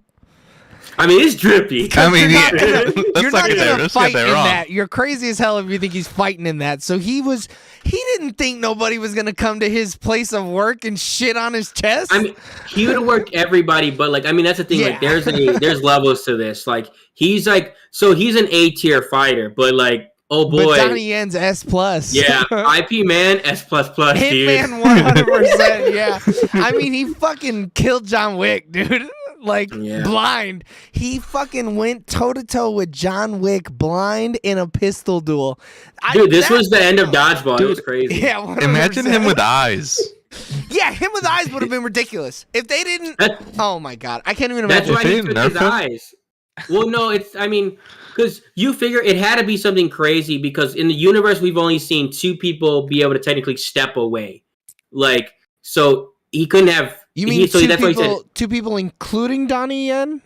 Arcane is his character's name? I mean, so I've only seen him and John Wick, who's another person. I'm just asking. I didn't know if you were including him in the 2 or not. I was going to be like, just him and John Wick. Yeah, so John Wick literally killed a whole empire of people, pretty much. And then he literally, like, you know, he's an on-call assassin, and then he blinded himself, like, to show whatever. Which, like, small tangent. How did he do that? Because his eyes look great. Was it lemon? Salt. I mean, they got kind of poisons and stuff in this universe, you know? Yeah. I assumed he, like, stabbed himself, but then when you look at his eyes, they don't look like they've been stabbed. They look like cataracts almost, like real bad cataracts. I thought he just was naturally blind until he says it. He's like, I thought it was no, I gave it to him. Yeah, they had a surgeon remove his optical nerves in the back. Oh, my God.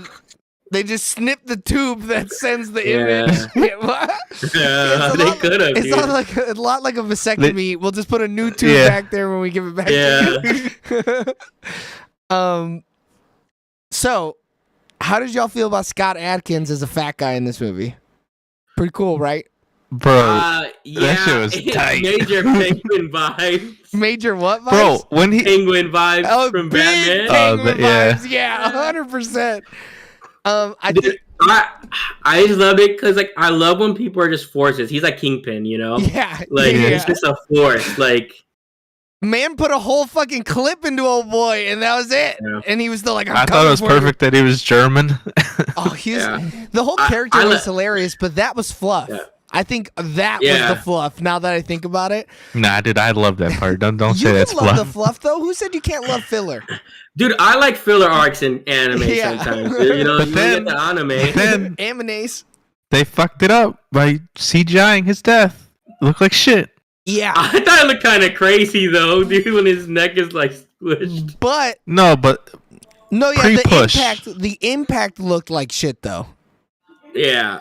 I mean, it was still, like, so crazy that's the way he died, though, so I was kind of like, it was whatever. But then he died with a smile on his face, and that shit was hilarious. Bro, but, never mind, I was going to say... We're spoilers, I was going to spoil a thing in our review later. My favorite part. Oh, you can we spoil favorite parts all the time. Bro, when he's beating the shit out of John Wick, man, he's fucking flipping him. He's fucking doing all this shit to him. I was like, holy fuck. John Wick, it like... I got goosebumps. Throwing him off of only 4 stories. Like, 4 stories ain't enough. Yeah, you need like 10 stories. So I thought there was gonna be a shot where like he misses a punch and like he punches the brick and breaks the brick. That's how fucking powerful this guy would be. I don't know how I missed it, but he's supposedly the head of the German table. Oh, I don't know. I guess that makes sense because I assume in this world, like it's like probably a table member is only allowed to kill a table member. So like he kills a girl. I'm assuming she's in her father, right? Like yeah. So like. The head honcho. He's the head of so like I'm assuming since that guy's so high because he's the head of a family, that's what also gives me mob vibes. Is like so like they sent him to kill them and they're like, okay, hey, now we're square, bow down to me and do your allegiance to the table. Sure. To your family. There was a lot of pronouns in there, so I think I followed. Yeah, I agree with you. The table sent the table German guy to kill someone from that Roman or where are they from? There's Russian. All my homies in Russia, actually. Yeah. I don't know. There's some Western European country. I have no idea. Yeah. It's hard to tell. But yeah, like, because I feel like you couldn't just send a regular hitman to kill the head of a family. Like, so that's why they sent him, probably because they're close in, vicinity. Okay. I fuck with that. Like, there's just some stuff where I'm like, and that's why maybe it is a little fluffy, because they add that, and then it also involves you to, like, hey, let me think how this plays out. Bro, these movies, though, you need a fucking family chart. You need a tree. You need a family tree. Otherwise, I don't fucking know who we're talking about or what we're talking about. Well, all I know is John Wick's going to kill him. He's going to stab someone in the throat. I remembered when he was saying, like, she was like, oh, they killed my father and they made us bow or whatever. And because at first I was like, oh, they killed the lady from the last movie that was, like, the head of his family, who I thought was the head of his family. The lady, the opera lady, that they stab her hands. Santorini's sister, yeah. Is that who that sister? Wait, no. Wait. See, this is what I'm talking about. In John Wick 2, yes. It's Santorini's sister. So the lady that the ticket thing that gives him the ticket, that lady, they stab her hands for helping John Wick. I was thinking of a different lady. So like she I thought was the head of the family, so I thought they killed her. But then now it's like, oh no, it was some dude. So like I'm a little confused. But I guess also they were in New York, and now were they in New York? No. He was in Europe. He was in Paris or some shit. He was in France or Italy or some shit. Okay, and because he needs the boat to go to Morocco or wherever to see Halle Berry. I don't know, man. Yeah, honestly, you could be talking about a completely different movie series, and I would just have to take your word for it because I don't know. You're on it. You're on it though, James. Okay. She's the head of the specific orphanage that John Wick was raised in. The Hands lady or the Santino's sister? Yeah. The Hands lady. Okay, I remember that now. I remember that now. Ballerina. Right. Yeah. She's gonna be in the Ballerina series for sure. She's the head of the family. She's like the head nun, you could say, of that. She's not. I don't think she's the head of the whole Russian family. No. Okay. I don't think she. That was the dad that died, right? I'm assuming. Okay. The dad. Like, we're there. The dude, he was like, "There's levels." Yeah, this is what I'm talking about. Let me see Priya, and he gets shotgunned. We need to watch all four of them back to back so that we fully understand. And I think it's gonna click. Because I watched the interview with Stileski, and he's like, "Yeah, we're action guys. We just make this shit as plain as possible." Bullshit. Yeah, real quick because they were reacting to theories. Yeah. And Tim and Keanu were like, bro, it's not that deep. It's not that deep. But really, it is. Go ahead. Let's watch all four. Yeah. Let's make a video where the camera's on us and a whiteboard, and we talk about it, and we just write stuff on the whiteboard. We need to do that. And we're going to see how linear it is. We need to do that before we watch all the four of the movies, and then watch them all, and then we can be like, we fucked this up royally. We ruined this. Yeah. Because even right then, and I don't want to fact check nothing when we're doing the first part. No, yeah. I want to know from brain, because already 2 and 3, I'm like, okay, it's a little wonky a little bit. Just a little bit. I know how 2 ends and 3 starts. I'm glad you know 1 and 2 though. Like, yeah, he kills him. Like, that's not everybody. He's like, all right, I'm finding everybody. He's like the Punisher, honestly. He makes the Punisher look like a little baby, though. To be honest with you, sure. The Punisher witches. What the hell was I gonna bring up? Shit, we got too busy talking about lore, and I forgot what about this movie I want to bring up. Go ahead. I think they broke a cardinal John Wick sin. What? That silence gun he had in the stairway portion. He kept on firing that bitch. It had like 60 shots in it.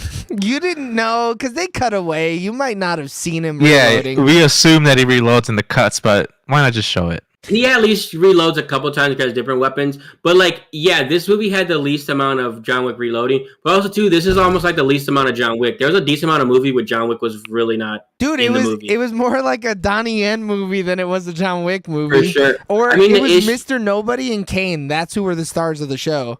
And Wilson. Yeah. That's the thing, though. There was like 5 main characters counting the villain. Yeah. And so like there's a lot where, and that's probably my biggest like issue with this movie is like this is a John Wick verse movie versus the other ones being like John Wick films. Yeah. Like, but the thing is the universe is so cool that I still rock with it. Yeah, I mean, if the next one just didn't have any John in it, as long as everybody else was dope, I wouldn't even think about it. I'd be like, oh, okay. Yeah, but I mean, because they've already introduced two characters that I like care enough about, like in the daughter and in the tracker, where I'm like, oh, let's see more about that. Yeah. And still, like even Lawrence Fishburne, like his whole society, they didn't even use in this movie. And I think that society's crazy. That speech that he gives when he's taking him the suit, where he's like, "You are now in the presence of the motherfucking king." I was like, "Oh, Lawrence Fishburne, oh, you're so good." My man is a showman. Dante's Inferno type shit. Yeah, dude. So he's like Tony Soprano though, where they're a family. But like New York looks at them as like honestly, what do they call the other like that are not family below a family? A glorified like group or something like New York calls them in Sopranos. Oh really? Oh yeah. I know you're talking. I can't remember what they said specifically. Because like there's actual like because like the Sopranos are an actual family, but like the way they look down on them is because they're like a secondary family because they don't have ties really to like the old country pretty much. Yeah. And I feel like that's how they look at him. He has his whole network, but like you could tell he built it up from ground, and then they probably were like, "Hey, no, you must fall under the table," and he's still kind of just like, "I did this shit myself." Yeah, that's the backstory I gave him at least. No, that is legit. He is the king of the underground. Okay. Yeah. He's not under the table. He's his own thing. Yeah, he's under the table because they slashed him 12 times. He's under the table. But it was like I think he made his own stuff. And then they were like, we can't have this, so you must bow to us. And then he was like, he didn't bow. No, my man decided I'm going to have my own table with blackjack and hookers and then left. He threw up the bird and walked out. Even though I did feel a little fluffy, the card scene or whatever, I thought it was interesting where he's like, this. Each person had a hand they thought was the winning hand, which I thought was kind of interesting, but it just wasn't needed. And those cards were kind of crazy because I didn't expect them to be like metal or wherever they were. Yeah. But I was like, dude, this dude's like the Riddler, the Joker, like this dude's like the Penguin, like this dude's every Batman villain in one. It kind of sucks that he died, to be honest with you. Yeah, bro. When he pulled out that hand cannon, people were like, "Holy fuck!" The size of that gun. Like the dude next to me, he was like, "Holy fuck! Look at this gun." Yeah. The thing, most people were quiet in my viewing, other than when Scott Adkins was on the screen and he started doing kung fu shit, and literally multiple people went, "I can't tell if he's fat or not." I was cracking the fuck up during that part. I think his aesthetic is so good though, because we even see it like in this movie where you see all different forms of people are like these assassins. Mm-hmm. Like, and in this world, anybody can be an assassin. Fat, blind, idiot, doesn't matter. You can be an assassin, baby. All right, what else do we got? Or do we want to move forward? We're at 50. I missed it when I viewed it, but the streamer, he was talking about John Wick, and he was like, I love how John Wick, you know, he's a professional, right? But then the goons that are coming after him aren't professionals. Because, like, apparently at one point, one of the goons, he put his, like, gun in, like, his pocket. And then he forgot where the fucking gun or knife was when he was trying to fight John Wick. Yeah. He was, like, flubbing, and then he ends up getting killed. But and then apparently there's another part where, like, the dudes don't know how to look both left and right on the street, or, like, on the arc, and then they get run over. Yeah. So it's like demonstrating that like John Wick's a professional. He's been doing this for fucking 3 movies. And these guys are like, "Oh, I'm trying to get the easy bag."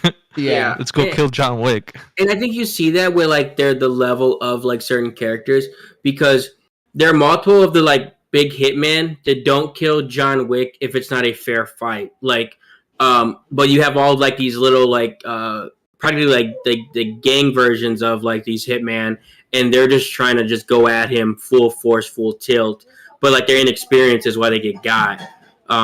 Because any of the other ones, like, you know, they kind of even there's multiple times where John Wick kind of draws to somebody, and then he just kind of gets out there, and they're just like, all right, I'll find him again. Like they don't even chase after him. I mean, the tracker does that the whole time. He's like, all right, I saved his life. I'm gonna keep looking at a boy though. Yeah. He at least had his makes the most sense at least though, because it's like he's clearly waiting for the amount to get to a certain extent. Yeah. Mm-hmm. Really quick, the guy who's directing Ballerina is man's is real hot and cold. He did Underworld. Underworld Okay. Evolution, so the sequel. Okay. Yeah, Rise of the Lycans. Did he No, do? no. Okay. Just Just Evolution. Underworld 2? Yeah, so Oh, that's Evolution, 2. the second one then? Okay. Yeah, 3 is Rise of the Lycans, pretty sure. Oh, gotcha. That makes sense. Then he did Live Free or Die Hard. Really Okay. bad one. Real bad one. And then he did the Total Recall remake in 2012. Who's writing it, though? Is it the same writer that's been on these, though? I have no idea, but my man is real bad at directing. Yeah. It looks so Shay Hayton is on He it. did 3 and 4. Yes, and Army of the Dead and Army of Thieves. So at least it'll be fun still. Yeah. The other 2 writers have not done a ton. So So they have him on Ballerina as TBA, so I think he is writing it. Yeah, that makes sense. And he also wrote part of Day Shift. Day Shift, honestly, is a low-key banger, and I know we reviewed it, so watch it. Whoa. Low-key banger is a bit of a stretch. Right. Fun movie, Nah, dude. No, but it's like, that's because it's like low-key, because everyone's going to think it's going to be like so terrible. So that's why it's like low-key kind of a banger. Look, man. Now, if everyone knew about it and went to go watch it, kind of shitty. What do we get with it? I don't know. I'd have to check, but we literally saw Snoop Dogg almost die and then Crip walk away during the end credit scene. Yeah, It's a silly movie for sure. For sure. Oh wait, it doesn't have a rating next to it. Oh, that was one of the ones I didn't do. Then get fucked, nerds. I don't know. I'll look it up later. And I'm sure we gave it 6s and 7s. 100%. Nobody gave it over a 6. I don't think. I gave it a 5. I think so. I think you or I gave it a 5 for sure. Too much fun to be any less than that. You love that Snoop Dogg moment, dude. Y'all were I thought it was dude, fun when he doing gave that up, when he dropped the West Side for Life. For life. That was terrible, man. Nah, that shit was hot. It was so good. All right, let's move on to questions then. James, what's your favorite part of John Wick Chapter 4? So it's between like the staircase sequence and the assault on the Continental in Japan. Eric? I think it would have to be the top-down fucking video game. I love that shit. That was also my favorite part because he had the dragon's breath. Hotline Miami. Dude, and he was blowing motherfuckers away. That dragon's breath was just blowing people up. Boom, boom, boom. Oh, that shit was hot. I mean, the camera work is pretty fantastic, but it's also too because they have great choreography. Like that's what this movie does, though. This franchise, you're not gonna find better choreography. Like also too in this franchise, like it may be like the only franchise, and I'd have to look, and I'm not really big on Scream, but just from like how people talk about the franchise, like, but even though they have like one miss, I think it's on like 4 or something. This is bigger. This is better than Scream. This is more consistent. This might be the most flawless franchise of all time. Of all time, for sure. Maybe because Avatar. a lot of movies have. I don't. What did you say? I said maybe Avatar. Sure. Fucking asshole. Look, that second one was fun. Until they get to let's see But 3, the first and one not consider a was franchise. I mean, yeah, the third one's gonna that'll determine whether or not it's even in the running. But yeah, I think John Wick is the best movie franchise of all time. I would like to see like my only the one I could even think of would be Scream because they put out like 5 really good movies compared to. But I know I don't watch them though. I just know one is always like an all-time great. That's the only one I've ever seen. But just based on how people talk about that as a horror franchise. So are we considering the Hobbit movies in the same franchise as the Lord of the Ring movies? I mean, they're prequels. I'm gonna. It depends. Do. Will you count the spin-offs and stuff as part of John Wick when they come out? If the answer is no, then I'd say leave the Hobbit off. If you say yes, then I said you add the Hobbit. I would argue no. But, so then you look at Lord of the Rings. But then when you're talking about like The Conjuring, I don't think anybody ever thinks of just the main line, the 3 Conjuring movies that we got, right? Yeah. Everybody thinks of the side movies. So I don't think for sure the Annabelle's the Nun. Yeah. I think you'd have to you'd have to look at all the spin-offs and everything. I count like when I think of like Freddy and Jason movies, I like Freddy vs. Jason is like considered one of their movies to me. No, like, but it's in the timeline. It's in the timeline. It's like a mainline movie. I looked up top 10 movie franchises of all time. Number 1, Star Wars. No. Nah. Just no. Yeah. Missing with that shit. Number 2 is Lord of the Rings. Number 3 is the Marvel franchise. No, not even Also in the no. running. Ugh. There's so Yeah. many mid movies that you cannot put it even in the top 10. See, the issue with those ones, it's actually too big. Like, you can't get that big and not miss. It's impossible. Yeah. And also, too, you're doing different types of movies with the MCU. It's not gonna the people that are watching this know what you're getting. We're not gonna see a John Wick political drama, John Wick rom-com, John Wick. You know what I mean? John Wick, Ant-Man. Yeah. There's no way. John Wick multiverse of madness. You know? The number 4 is Harry Potter. I could see it. I mean, the first couple movies are kind of dog shit, but they get pretty I never hard. really watched it. I think as a franchise, like Harry Potter is like strong 7, 8. So like Yeah. I can see it. Definitely no 4 though. Not 4. No. Now this one I didn't think about till I saw it. Indiana Jones. 3 of the 4 movies are straight heat. Straight. Yeah, but I think bangers. it has. Yeah, I think they it can't be 1 because it just misses 1. But like I understand, like it's up there. No, like- yeah. It would never be 1, but I think it deserves to be on the list. If someone told me it was like top 5, at worst a top 10 list, I'd be all about it. Yeah. Now here's one that I don't know why it's here. The Batman franchise. What?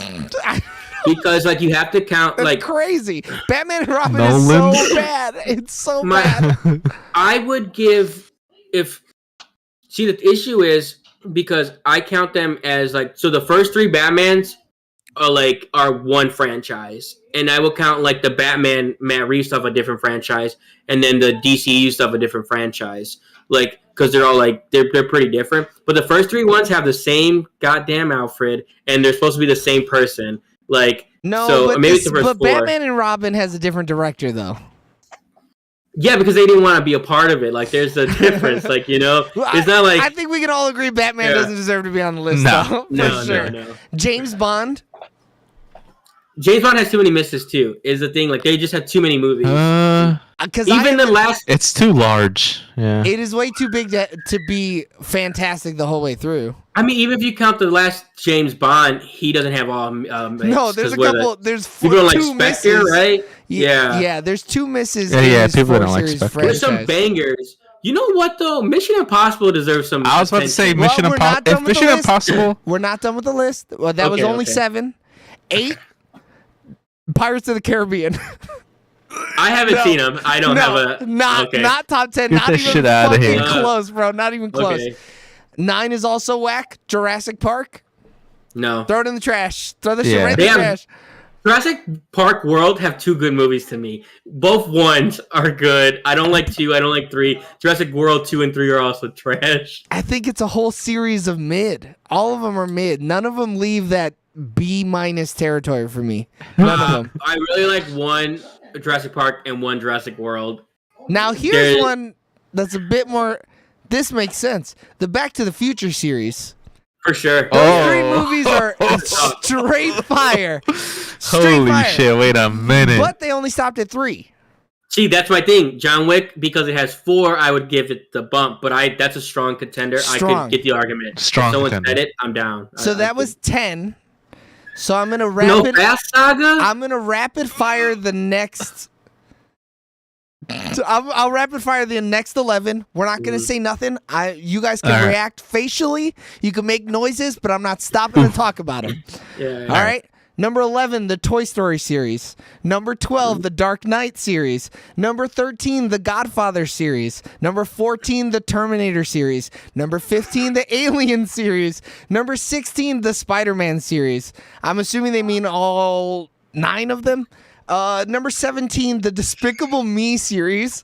Get the fuck out of here. Number That 8, grew though. That grew. Number 18, the X-Men series. Number 19, the Mission Impossible series. Number 20, the Transformers series. Number 21, the Hunger Games. And number 22, the Rocky series. Oh, I'll give you top 25. Number 23, the Twilight series. Number 24, the Saw series. Number 25, the Lethal Weapon series. Take this list, save it. We're fixing this list one day. Mission Impossible, way too low. Look, I'll save it, but I think we could figure out the top 10 series list. on our own without this. But this list, I think this list has all 10 of them. They're just not in the right order. My thing is, I think it helps because like Toy Story, I just didn't think about. Like, I would have never. Yeah. So like that's the reason I want the list, so I don't forget something that's clearly there. Okay, now that we have that YouTube video we just recorded midstream, what part were we at? Least favorite parts. James, go. The movie might have just like tried to do too much world building in certain spots, which some of it I love, some of it I was like, we could have said that for the prequel or the spinoff. Eric? CGI. I'm gonna go anything to do with Winston. Get his old broke bitch ass out of here. Ian McShane is fantastic as the character, but the character's a bitch, and he deserves. He should have died. Lance Reddick should have lived. He should have been the new manager. The character has like gotten worse throughout the series. Yeah, bring back my boy. I think Johnny Lasagna. Johnny Lasagna. John Leguizamo. Right. What were you gonna say, Eric, really quick before we do the cinema score? I think we're knowing his true intentions more and more each movie. So we thought he was a good person. He's actually a shitty person. Yeah, that makes sense. I still don't. They should have kept the Green Goblin alive. Oh yeah, they should have. In reason what? Nah, man. He actually had his bag, dude. What the fuck? What's my least favorite? Oh, I said my least favorite part. Cinema scores. Would we rent it? No. Yeah. Would we buy this movie physically? Yes. Yeah. Yeah. Oh, dude, you hesitated. I was like, I don't know what you're going to say now. I was just going to be like, yeah, when they all come out, but that's kind of what I mean. Yeah. I mean, yeah, in 20 years when they've made another 2 movies. I mean, like, I bought the first one. I own 1 and 2. I own all 3. I bought the first one, and then I bought the 2 and 3 pack. That's the way to do it. So, like, I think I might as well buy the 3-4 pack because I already have 1 and 2. So yeah. Like, sure. Would you buy it digitally? No. I'm almost there, man. I'm gonna fuck it up. Would you buy it in the $5 bin at Best Buy, Walmart, FYE, or Vudu? Yes. Easy money. Yeah. Would you put this on in the background while people are over? Yes. Oh, 100%. All the time. Would you watch this again? We have to. No. I'm going to raw dog it. I'm going to do all of it through my memory. I'm going to force sheer will it. You can't even remember 3? But I saw 3 2 years ago. 3 years ago, actually. I bought 3 sight unseen. I bought 3 and never watched it. Holy shit. Okay. Ratings. What are we giving John Wick Chapter 4? Go ahead, Eric. I'm going to give it 10 out of 10 blown out Dolby speakers, dude. Oh, wow. Bro, they cranked this shit out so much, man. Even in the market showing, the fucking volume was maxed. Turn this shit all the way up. Like when that opening scene, he's punching that fucking thing. That shit was so fucking loud. Yeah, that shit was rumbling my seat. It was crazy. That man ain't hitting that shit. Bro, that it was hard. a jump scare, man. You heard the motherfucking king. Boom, boom, boom. James, what are you giving it? I'll give it 9.5 weapon changes throughout the movie because anytime John Wick needs the right weapon shows up. My man is taking all of it. I am also gonna give it 9.5 blind dudes shooting and killing the main character out of 10. Allegedly. No, alleged. I seen it happen. He fucking allegedly. Yeah, straight allegedly. Yeah. All right, everybody. Visibly. Thanks for tuning in on twitch.tv/SoonerLaterTV or youtube.com/@SoonerLaterTV for our review of John Wick Chapter 4. Continue listening and watching and showing your support on all social medias @SoonerLaterTV. If you couldn't catch us live on Twitch or YouTube at 7 p.m. on Sundays, don't worry, you can listen to us on all podcasting platforms on Wednesday afternoons. Just look up Sooner or Later TV. And tune in next week for our review of... Something new coming out? I don't know. The new movies are coming out. There's a ton of movies in April, right? Yeah, you'll know when we know. We love you guys. Bye. Yeah. Bye.